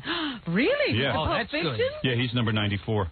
Yeah, well, listen, he can't greenlight a picture like I can. Are you kidding? After Pulp Fiction, he's got a green light to do anything. I think they made a mistake there. No, they didn't. All right. Because Pulp Fiction, believe it or not. He can write and direct his own movies, Howard. Yeah, but he doesn't have books. He can't do a pay-per-view $30 million night. Let's Howard, face it. Who brings in more money? That's what this list is about. Kind of power. He's brought in a lot of money. I brought in more. Excuse me. You know how many millions I brought in just on radio alone in the 18 markets? But I'm Do you know how just many saying, millions? You want to add up everything I made? I bet you it's more. How many films has he done? Do you know? Do you think Steven Spielberg makes a lot of money? Yes. Do you think he brings in a lot of money from people? Jew. Because what was the biggest movie he ever did? I think it was Jurassic Park. What did it make? $300 million in U.S. alone. What if I told you my radio work and my book work and my my various TV projects and videotapes have brought in $300 million? But that was one of his films. Yeah, Howard. okay. He's got I didn't say I didn't say I was more powerful than Steven Spielberg. The top 10 grossing films of I all didn't time. say I was the most powerful man in Hollywood. But Quentin Tarantino hasn't made big money. Reservoir Dogs didn't make money for anybody. No, but it's a very powerful film. Powerful. Why are you raining on my parade? I'm not raining on your parade. But I'm going to tell you my list. Quentin Tarantino's not a Jew, and he should not be on the list. That's right. Compared to me, he runs a lemonade stand. Yeah. Jan Murray should be on the list. Yeah. Just Jew. Who? Jan Murray? I beat out Russell Simmons. Not a Jew. Not a Jew. Who's about to make the Eddie Murphy fiasco, The Nutty Professor? Oh, jeez. Gilbert's probably in that. Yeah, are you in it? Are you in it? That bomb? Have you gotten that call yet? You're not in my movie. Michael Stipe I beat out from REM. Good. David Gurnett, who's the editor-in-chief at Doubleday. I beat out the president and CEO of A&M Records. Of course. He's replaceable. I beat out R. Kelly, whoever that is. Oh, he's a rap or R&B. Not a Jew. I beat out Bill Gates from Microsoft. Wow. Yeah. I guess he's not a power broker in Hollywood yet. I beat out Dorothy, Dave's mom. Bella Lugosi. No, I'm looking at the back of it. Mom is on there. Dorothy Letterman. Oh, stop. And I beat out Creator, whatever that is. Huh? I don't know what that is. I don't either. Infinite Credits, Full-Fledged Spiritual Revival, Swept the U.S., Forrest Gump, The Chant album. I don't know what this is. I don't know what this is. This is some kind of joke. Oh, God is one. Oh, I see. God. God is the last one. You beat out God. I beat out God. Now that's major. But Gilbert didn't. Yeah. He was right after. Yeah, but with the USA Network. I mean, there's a lot of people. Demi Moore beat me. She's number 69. Yeah. 69, Jackie. Was Steven Spielberg ever on Living Single? There you go. And Jim Carrey beat me. You know, I understand that. Even though he's... See, I would have put Quentin Tarantino ahead of Jim Carrey. Yeah, you don't know anything. I don't. If I was compiling this like list, Roseanne is number 60. She beat me. Jew. Jerry Seinfeld. Jew.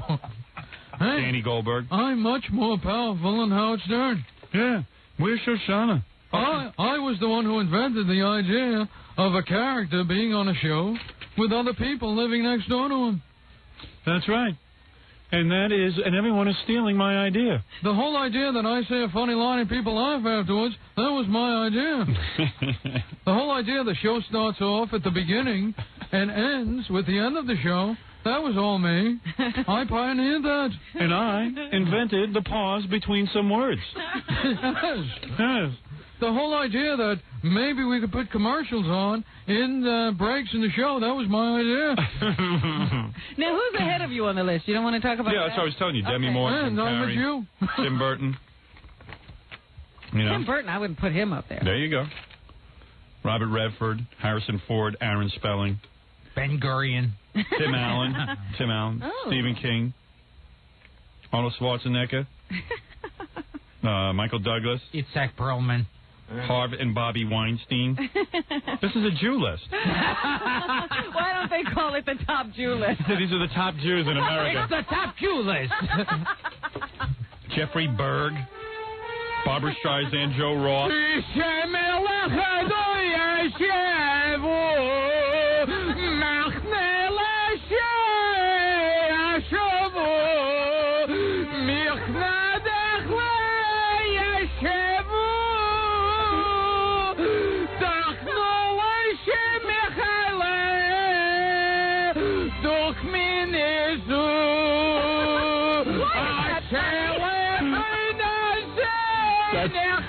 That's Gilbert praying to his God.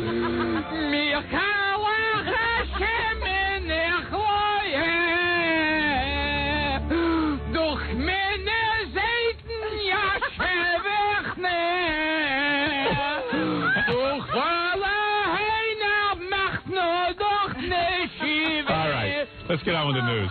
By the way, Gilbert Gottfried. That's funny, but it is. That's how Jews pray. Yeah. What the hell are they saying? Do you have any idea what that means? It's basically the same thing you find in most rap songs. Yeah. Dust Is that the actual cops. real Jewish word? Yes. It says dust the cops. Yeah. And kill the white man. Yes. Boy, he's got a lot of energy when it's 7 years between orgasms. Did you see? Look at. Who was it 7 years ago? I'm looking through this Entertainment Weekly. You're giving me more credit. I'm looking through this Entertainment Weekly, and all I have to do is show Gilbert this picture, and he starts laughing. What is that? I gotta find it. Wait. Wait a second. Don't play I'm gonna show Jewish music. I can't take a little bit. It's a picture of Dennis Miller. Hold it. It's a picture of Dennis Miller laying down like in a sexy pose. It's a new ad for his TV show. Uh-huh. And it's like, you know, isn't it funny when he's in a sexy position? What? Yeah. Oh. Raging at Bull, Dennis Miller. And Oh, boy. Look, isn't that funny? There's a sexy, funny guy. Yeah.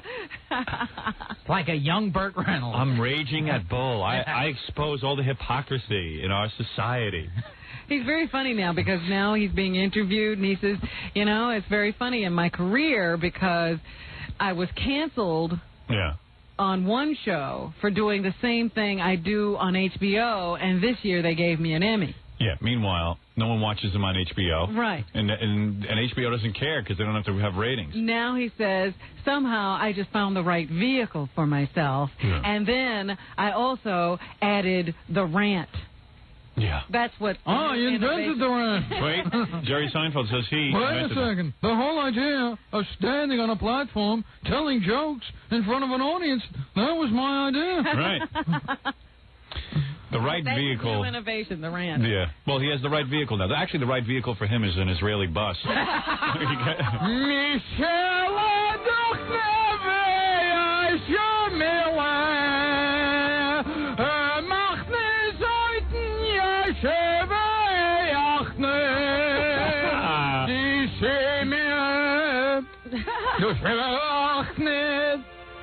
gotta go do something Jewish today. Really? Yeah, I have to go see a friend of mine who's sitting Shiva.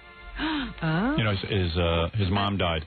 That mourning thing, that Jewish mourning thing. Yeah, he's all. You know. What do you do at Shiva? Oh, it's do you the have worst. to sit around and be sad? Yeah, well, it's like somebody's mom died, but she was old and everything, and everyone's gonna die. So, but everyone gets insulted.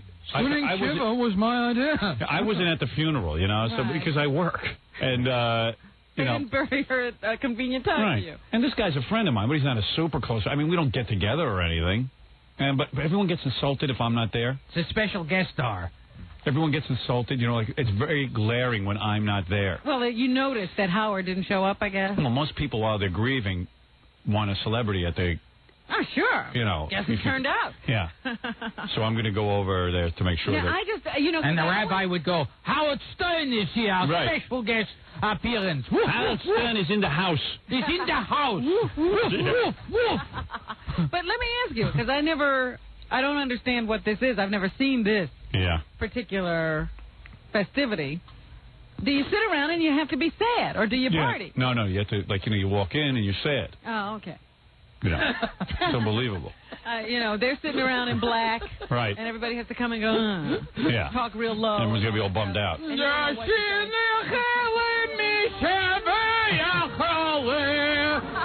Stern is in the house. Hendrik Little. Mariah Carey, a special guest appearance. Die schnelle Weihnachtsnabo. Quinotifa. Du schnelle Weihnachtsneujahr. Adi Johnson. Du kannst Ronan Martin. All right. We get the idea. You're insane. Ronan Martin. Go see Gilbert doing that routine at Caroline's on October 26th. Living single November 3rd, mark it on your calendar, and Silk Stockings November 7th. Raul Julia taking a turn for the worse, despite his publicist. I got to get his publicist. Assertion that he was going to be quite well in a few days. Here's a guy running around. He looks like he's as thin as a pencil. Yeah. And the publicist says, nothing wrong. He's on a diet. Publicists lie. I mean, I thought lawyers lied. I was near death, and I didn't get one mention. I know. Gilbert, the saddest thing that happened to Gilbert was Gilbert had a burst appendix about, what was it now, 2 years ago? Yeah. And Gilbert called us the morning afterwards because he was in the hospital and very near death, in all seriousness. He was turning green. He was bad off his Raul. He was in the hospital. How many months were you in the hospital? I was a long time. Yeah, 3 months, right? Yeah. So anyway, after he first went into this, he calls the next day and says, listen, don't say anything about it on the air. I don't want this blabbed all over the front page of the New York Post that I'm in the hospital.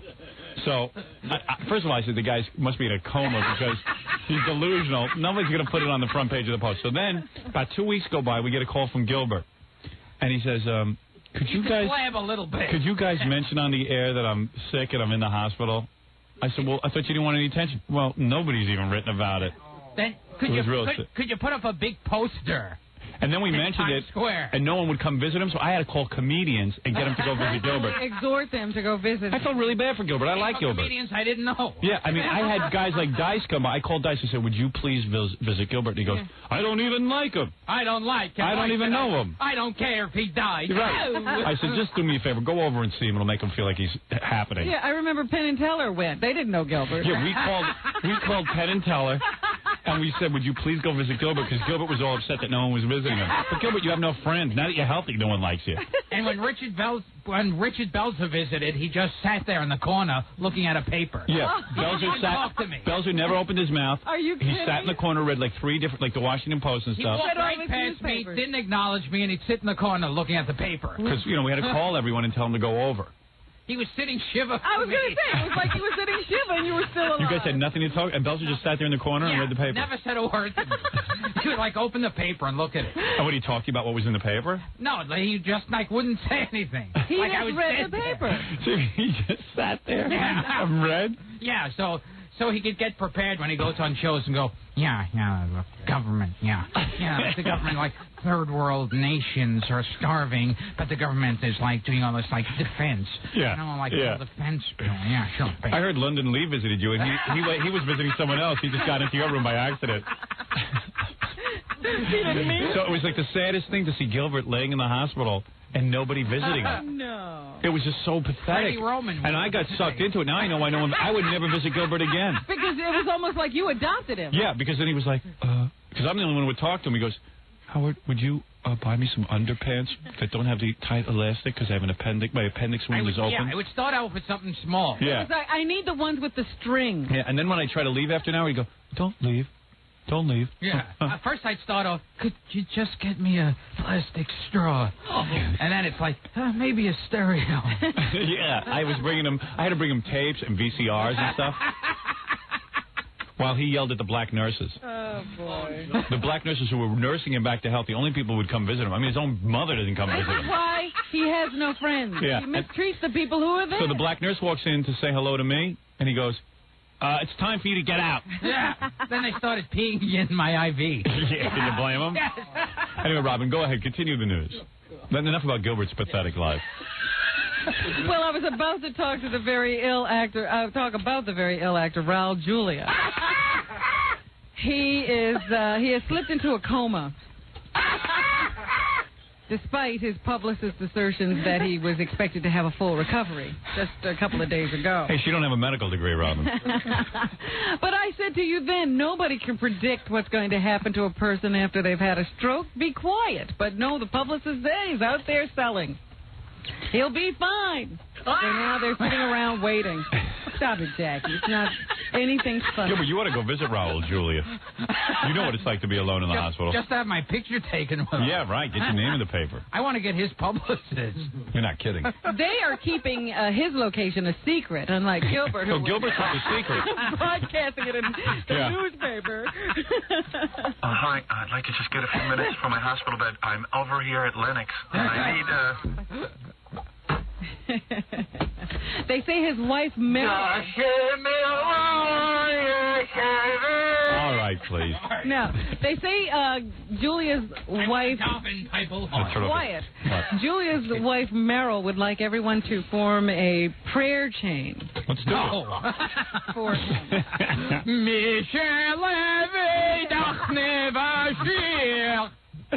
Gilbert saying a Jewish prayer. Yeah. So let's do a prayer chain. How do you do it? Well, everybody just says a prayer, I guess. All right, Gilbert, would you lead us? I hope I get laid. No, not prayer for you. It's always back on Gilbert. Say something nice about Raul Julia. Adam's family sucked, but I understand he won't be kissing any more spider women. Not to be pessimistic, but I already ordered flowers. Yeah, here it says that, Julia, of course, he was looking rather gaunt lately, and a friend of Julia said the actor attributed his appearance to a macrobiotic diet. Pernicious anemia. Watermelon diet.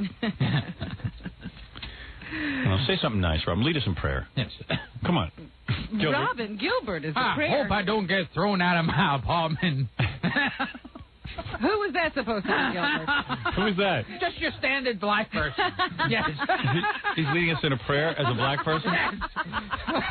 Let me say something. I hope I could find a nice white woman. God bless you. And you're not the real Gomez. I think he stroked out after he kissed Angelica Houston. Well, they told him they wanted him to do a third movie. He couldn't take it. Yeah. I'm out of here. Have you got the Pope's book yet? Yeah. It's called Penis. The Pope's penis? Yeah. Penis by the Pope. Nope, he's put out a book. It's the first book written by a Pope.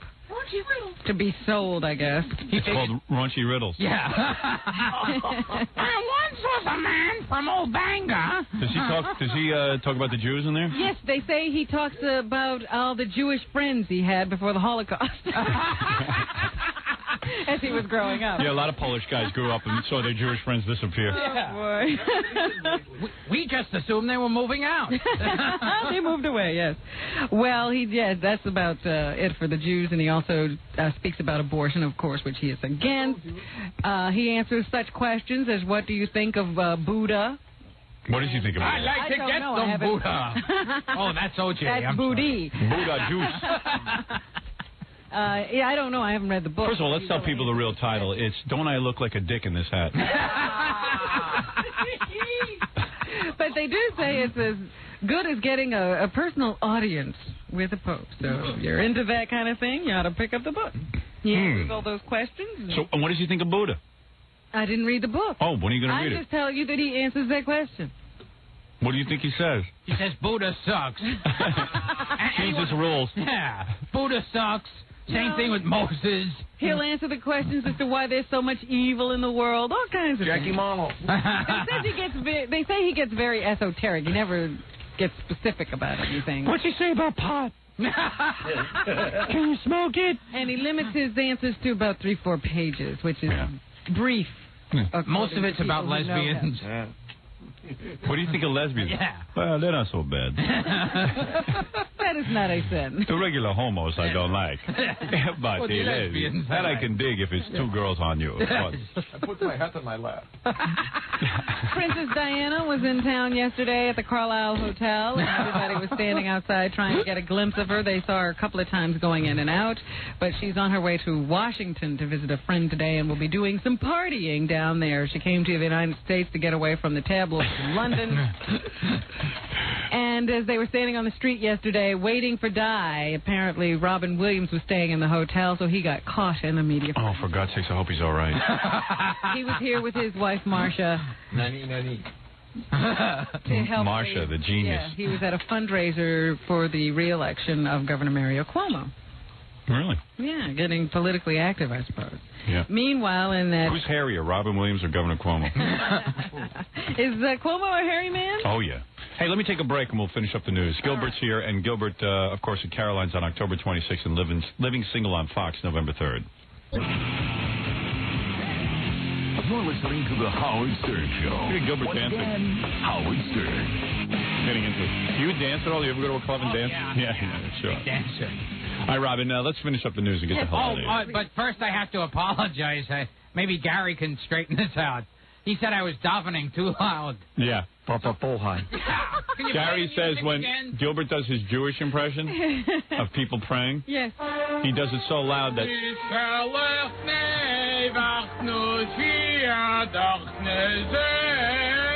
Was it not? It was too loud. Oh, okay.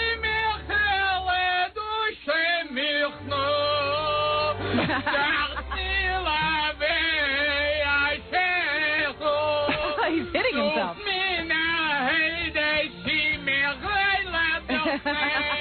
All right, thank you. So that was better. Yeah, I mean, now what you did can he hear. knock us off the air or something? Did Gary come in and tell me what? Was that okay? Oh, could you go a little back from the mic when you said Zanuck? It really had a lot of static. All right, Robin, let's wrap up the news. Gilbert here. What would you do in a situation like this, Howard? I'd throw Gilbert out a window. Well, that's any situation. This guy from Connecticut has been charged with manslaughter for giving his wife a gun to complete her suicide. He found her at home on March 4th with 14 self-inflicted stab wounds. Stop that. Yeah. And she pleaded with him to help her die and not to call for help. So there she is, you know, all stabbed up, laying on the floor bleeding. He's running for the phone. Let's ask the Magic 8 Ball. Okay, should I give her a gun? Definitely yes. Hey, there you go. Okay, there you go. And he followed that admonition or that warning or that suggestion. I would do that for my wife. And now he's being charged with manslaughter, and Wrong. actually he was found guilty. That's wrong. Well, he actually pleaded guilty, I guess, on the lawyer's advice. And they don't know how much time he's going to get. He didn't want her to faces up suffer. 10 years.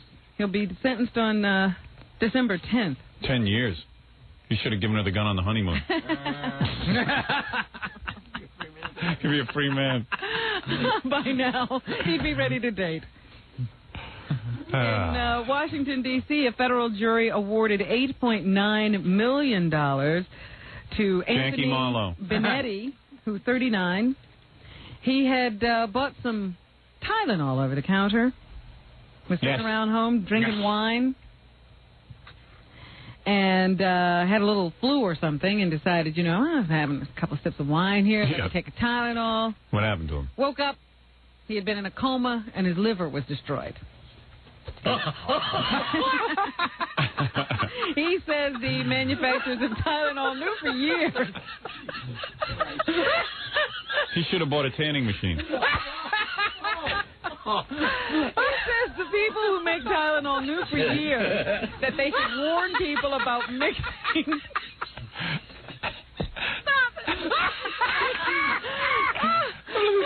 I'm not even sure you're laughing at. The tanning machine or Jackie? Jackie, I just got him.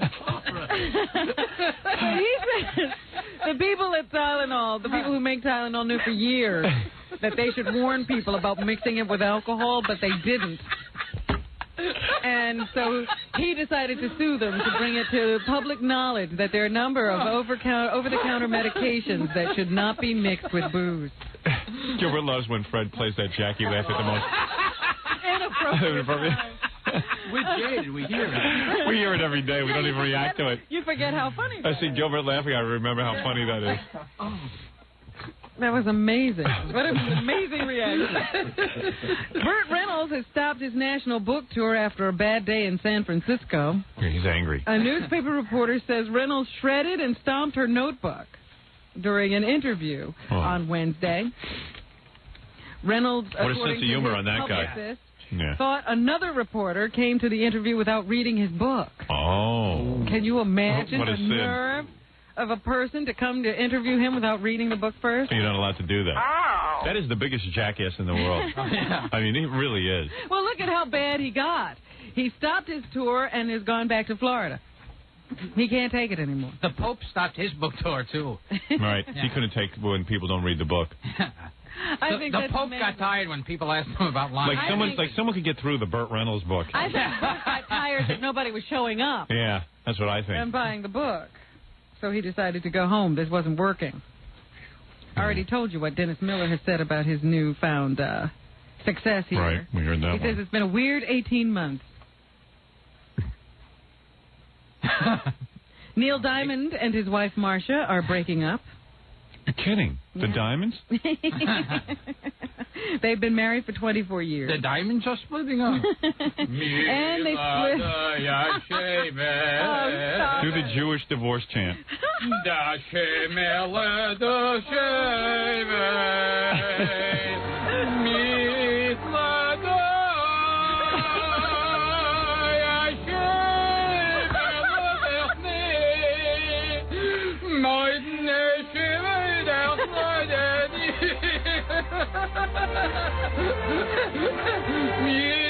All right, thank you. Anyway, they've been married for 24 years and they split up a few years back. They say out of respect for their family, they're going to keep this divorce a private matter. I see. Don't get too loud, Gary will bark at the radio. Well, you said Buchsneer. First of all, you mispronounced it. And secondly... What else is in the news? Anything, Robin? Yes, there's a guy who's running for some kind of an office, some kind of local office in Las Vegas. Jackie Marlowe. His name is Richard Swift. But an old videotape he made as a prank is coming back to haunt him in this political season. Dick Swift? Yeah. I've had that problem for years. That's a perfect name for the prank he pulled. What'd he do? He rented some video from a video store. And he and another friend of his decided to do something funny for another friend of theirs. So at the end of a real video that they rented from a movie store, a video movie store, they videotaped him standing with a sexual device strapped to him. And then they smeared dog food on it and had a dog licking it off. Oh, that's funny. How did he do this again? I might try it. So he does that, and then... they taped it on the end of a real video, and then he took it back to the video store, thinking that this friend of his would be the next person to rent it. Oh, my. And somebody else rented it. And didn't think it was quite so funny, and I don't know whether it got passed around, but it's become common knowledge now that he did this. Marion Barry can do crack and hang out with women, and they get him right on camera doing it. But this is what's going to ruin this guy? Well, this guy says it's wrong to even bring this up. Right. We should stick to the issues. Yeah. He says it was a stupid prank, and he's learned to regret it. It was a momentary lapse in Halloween Eve, they say here. Tiny Tim will marry Miss Jan. Isn't he already married to Miss Jan? Tiny Tim will marry Miss Jan? Yes. Yeah, they're already married. I don't understand this. Might be a new Miss Jan. Tiny Tim gets laid more than me. I know, that's pretty sad. It's too upsetting. Yeah. Tiny Tim will marry Miss Jan. And Miss Jan's nice looking. Yeah, listen to this. Yeah. On the Jay Leno show. Oh, terrific. That's a terrific promotion. No idea. What is that? I don't know. Maybe because of the anniversary of the time. I don't know. Oh, who knows? Never heard of Wonder why Jay's doing that. Jay, do you know? Oh, I'll tell you the truth. Right now,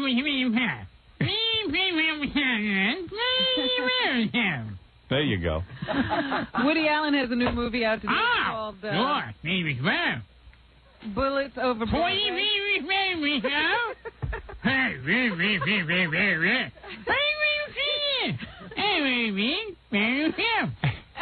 Getting good reviews.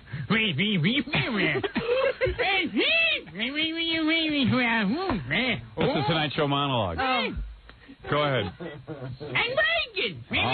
And Deborah Norville is going to replace Bill O'Reilly on Inside Edition when he leaves. Deborah Norville, the woman who replaced Jane Pauley on the Today Show, having a wonderful career. Jane Pauley? She's still trying to come back. That's what's happening. Thank you, Robin. Gilbert Gottfried, a pleasure seeing you. I have just enough of you, quite frankly. This is perfect. That was perfect. Yes. I was just about to get sick of you, now the show's over. A dollop of Gilbert. Yeah, it's always, and if you want another dollop of Gilbert, go over to Caroline's on October 26th. Smattering of him where? That's right. As David Letterman once said to me in a quiet moment, how the hell do you take Gilbert? Anyway, it's Gilbert Caroline's on October 26th. Living Single on Fox November 3rd, which is a black show for those of you who are white. Silk Stalkings. Gilbert is spreading himself around. Silk Stalkings November 7th at the USA Network. Yes, so a lot of people are going to watch Is that a movie you're in? No, that's a TV show. Is it Stockings or Stalkings? Stalkings. Oh, it is. Stalkings, as if you stalk. Gary wrote it as Stalkings. Stalkings. Stalkings. Anyway, you will be on all. You're in that TV show? Yes, Okay. I do one guest appearance. All right. I can't even do a regular. Yeah, no one. Everyone has you on once and they get rid of you. Jackie, New Rave joke page Martling. To order. Everyone else is having trouble stomaching Gilbert too. Yeah. To order Jackie's Wild Comedy CD or cassette, it's $10 plus 3. Man picks up a hooker. He says, "All I got is $2." All right, $10 plus 3 shipping and handling. Halloweeny special. Buy 2, get 1 free. Call 1-800-323-KING. Tonight, Jackie for a big show at my father's place, formerly Jimmy's Comedy Alley on Bell Boulevard in Bayside, Queens. For jokes and info, call 516-922-WINE. Thank you, boys. Tonight, Muddy Norris at Downtime in Manhattan, 8 p.m. White people welcome. That's Fred Norris's.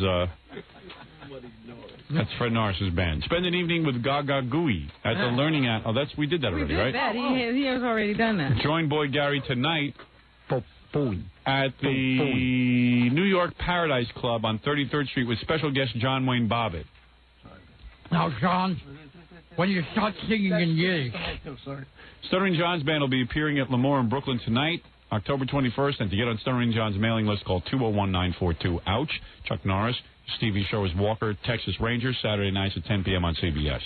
Also, if you're planning a wedding or Christmas party and you need a mobile DJ, now's the time to call Scott the Engineer's Rocket Entertainment at 718-BAG-5040, or as Scott always says, music the way you like it, while my tumors grow. All right, very good. Oh, and I didn't mention USA Up All Night. Yeah, good. I always throw that in as last. Yeah, we missed that. I wondered why you were over. All right, now I'm getting out of here. KEGL, Fort Worth, Dallas. Howard Stern.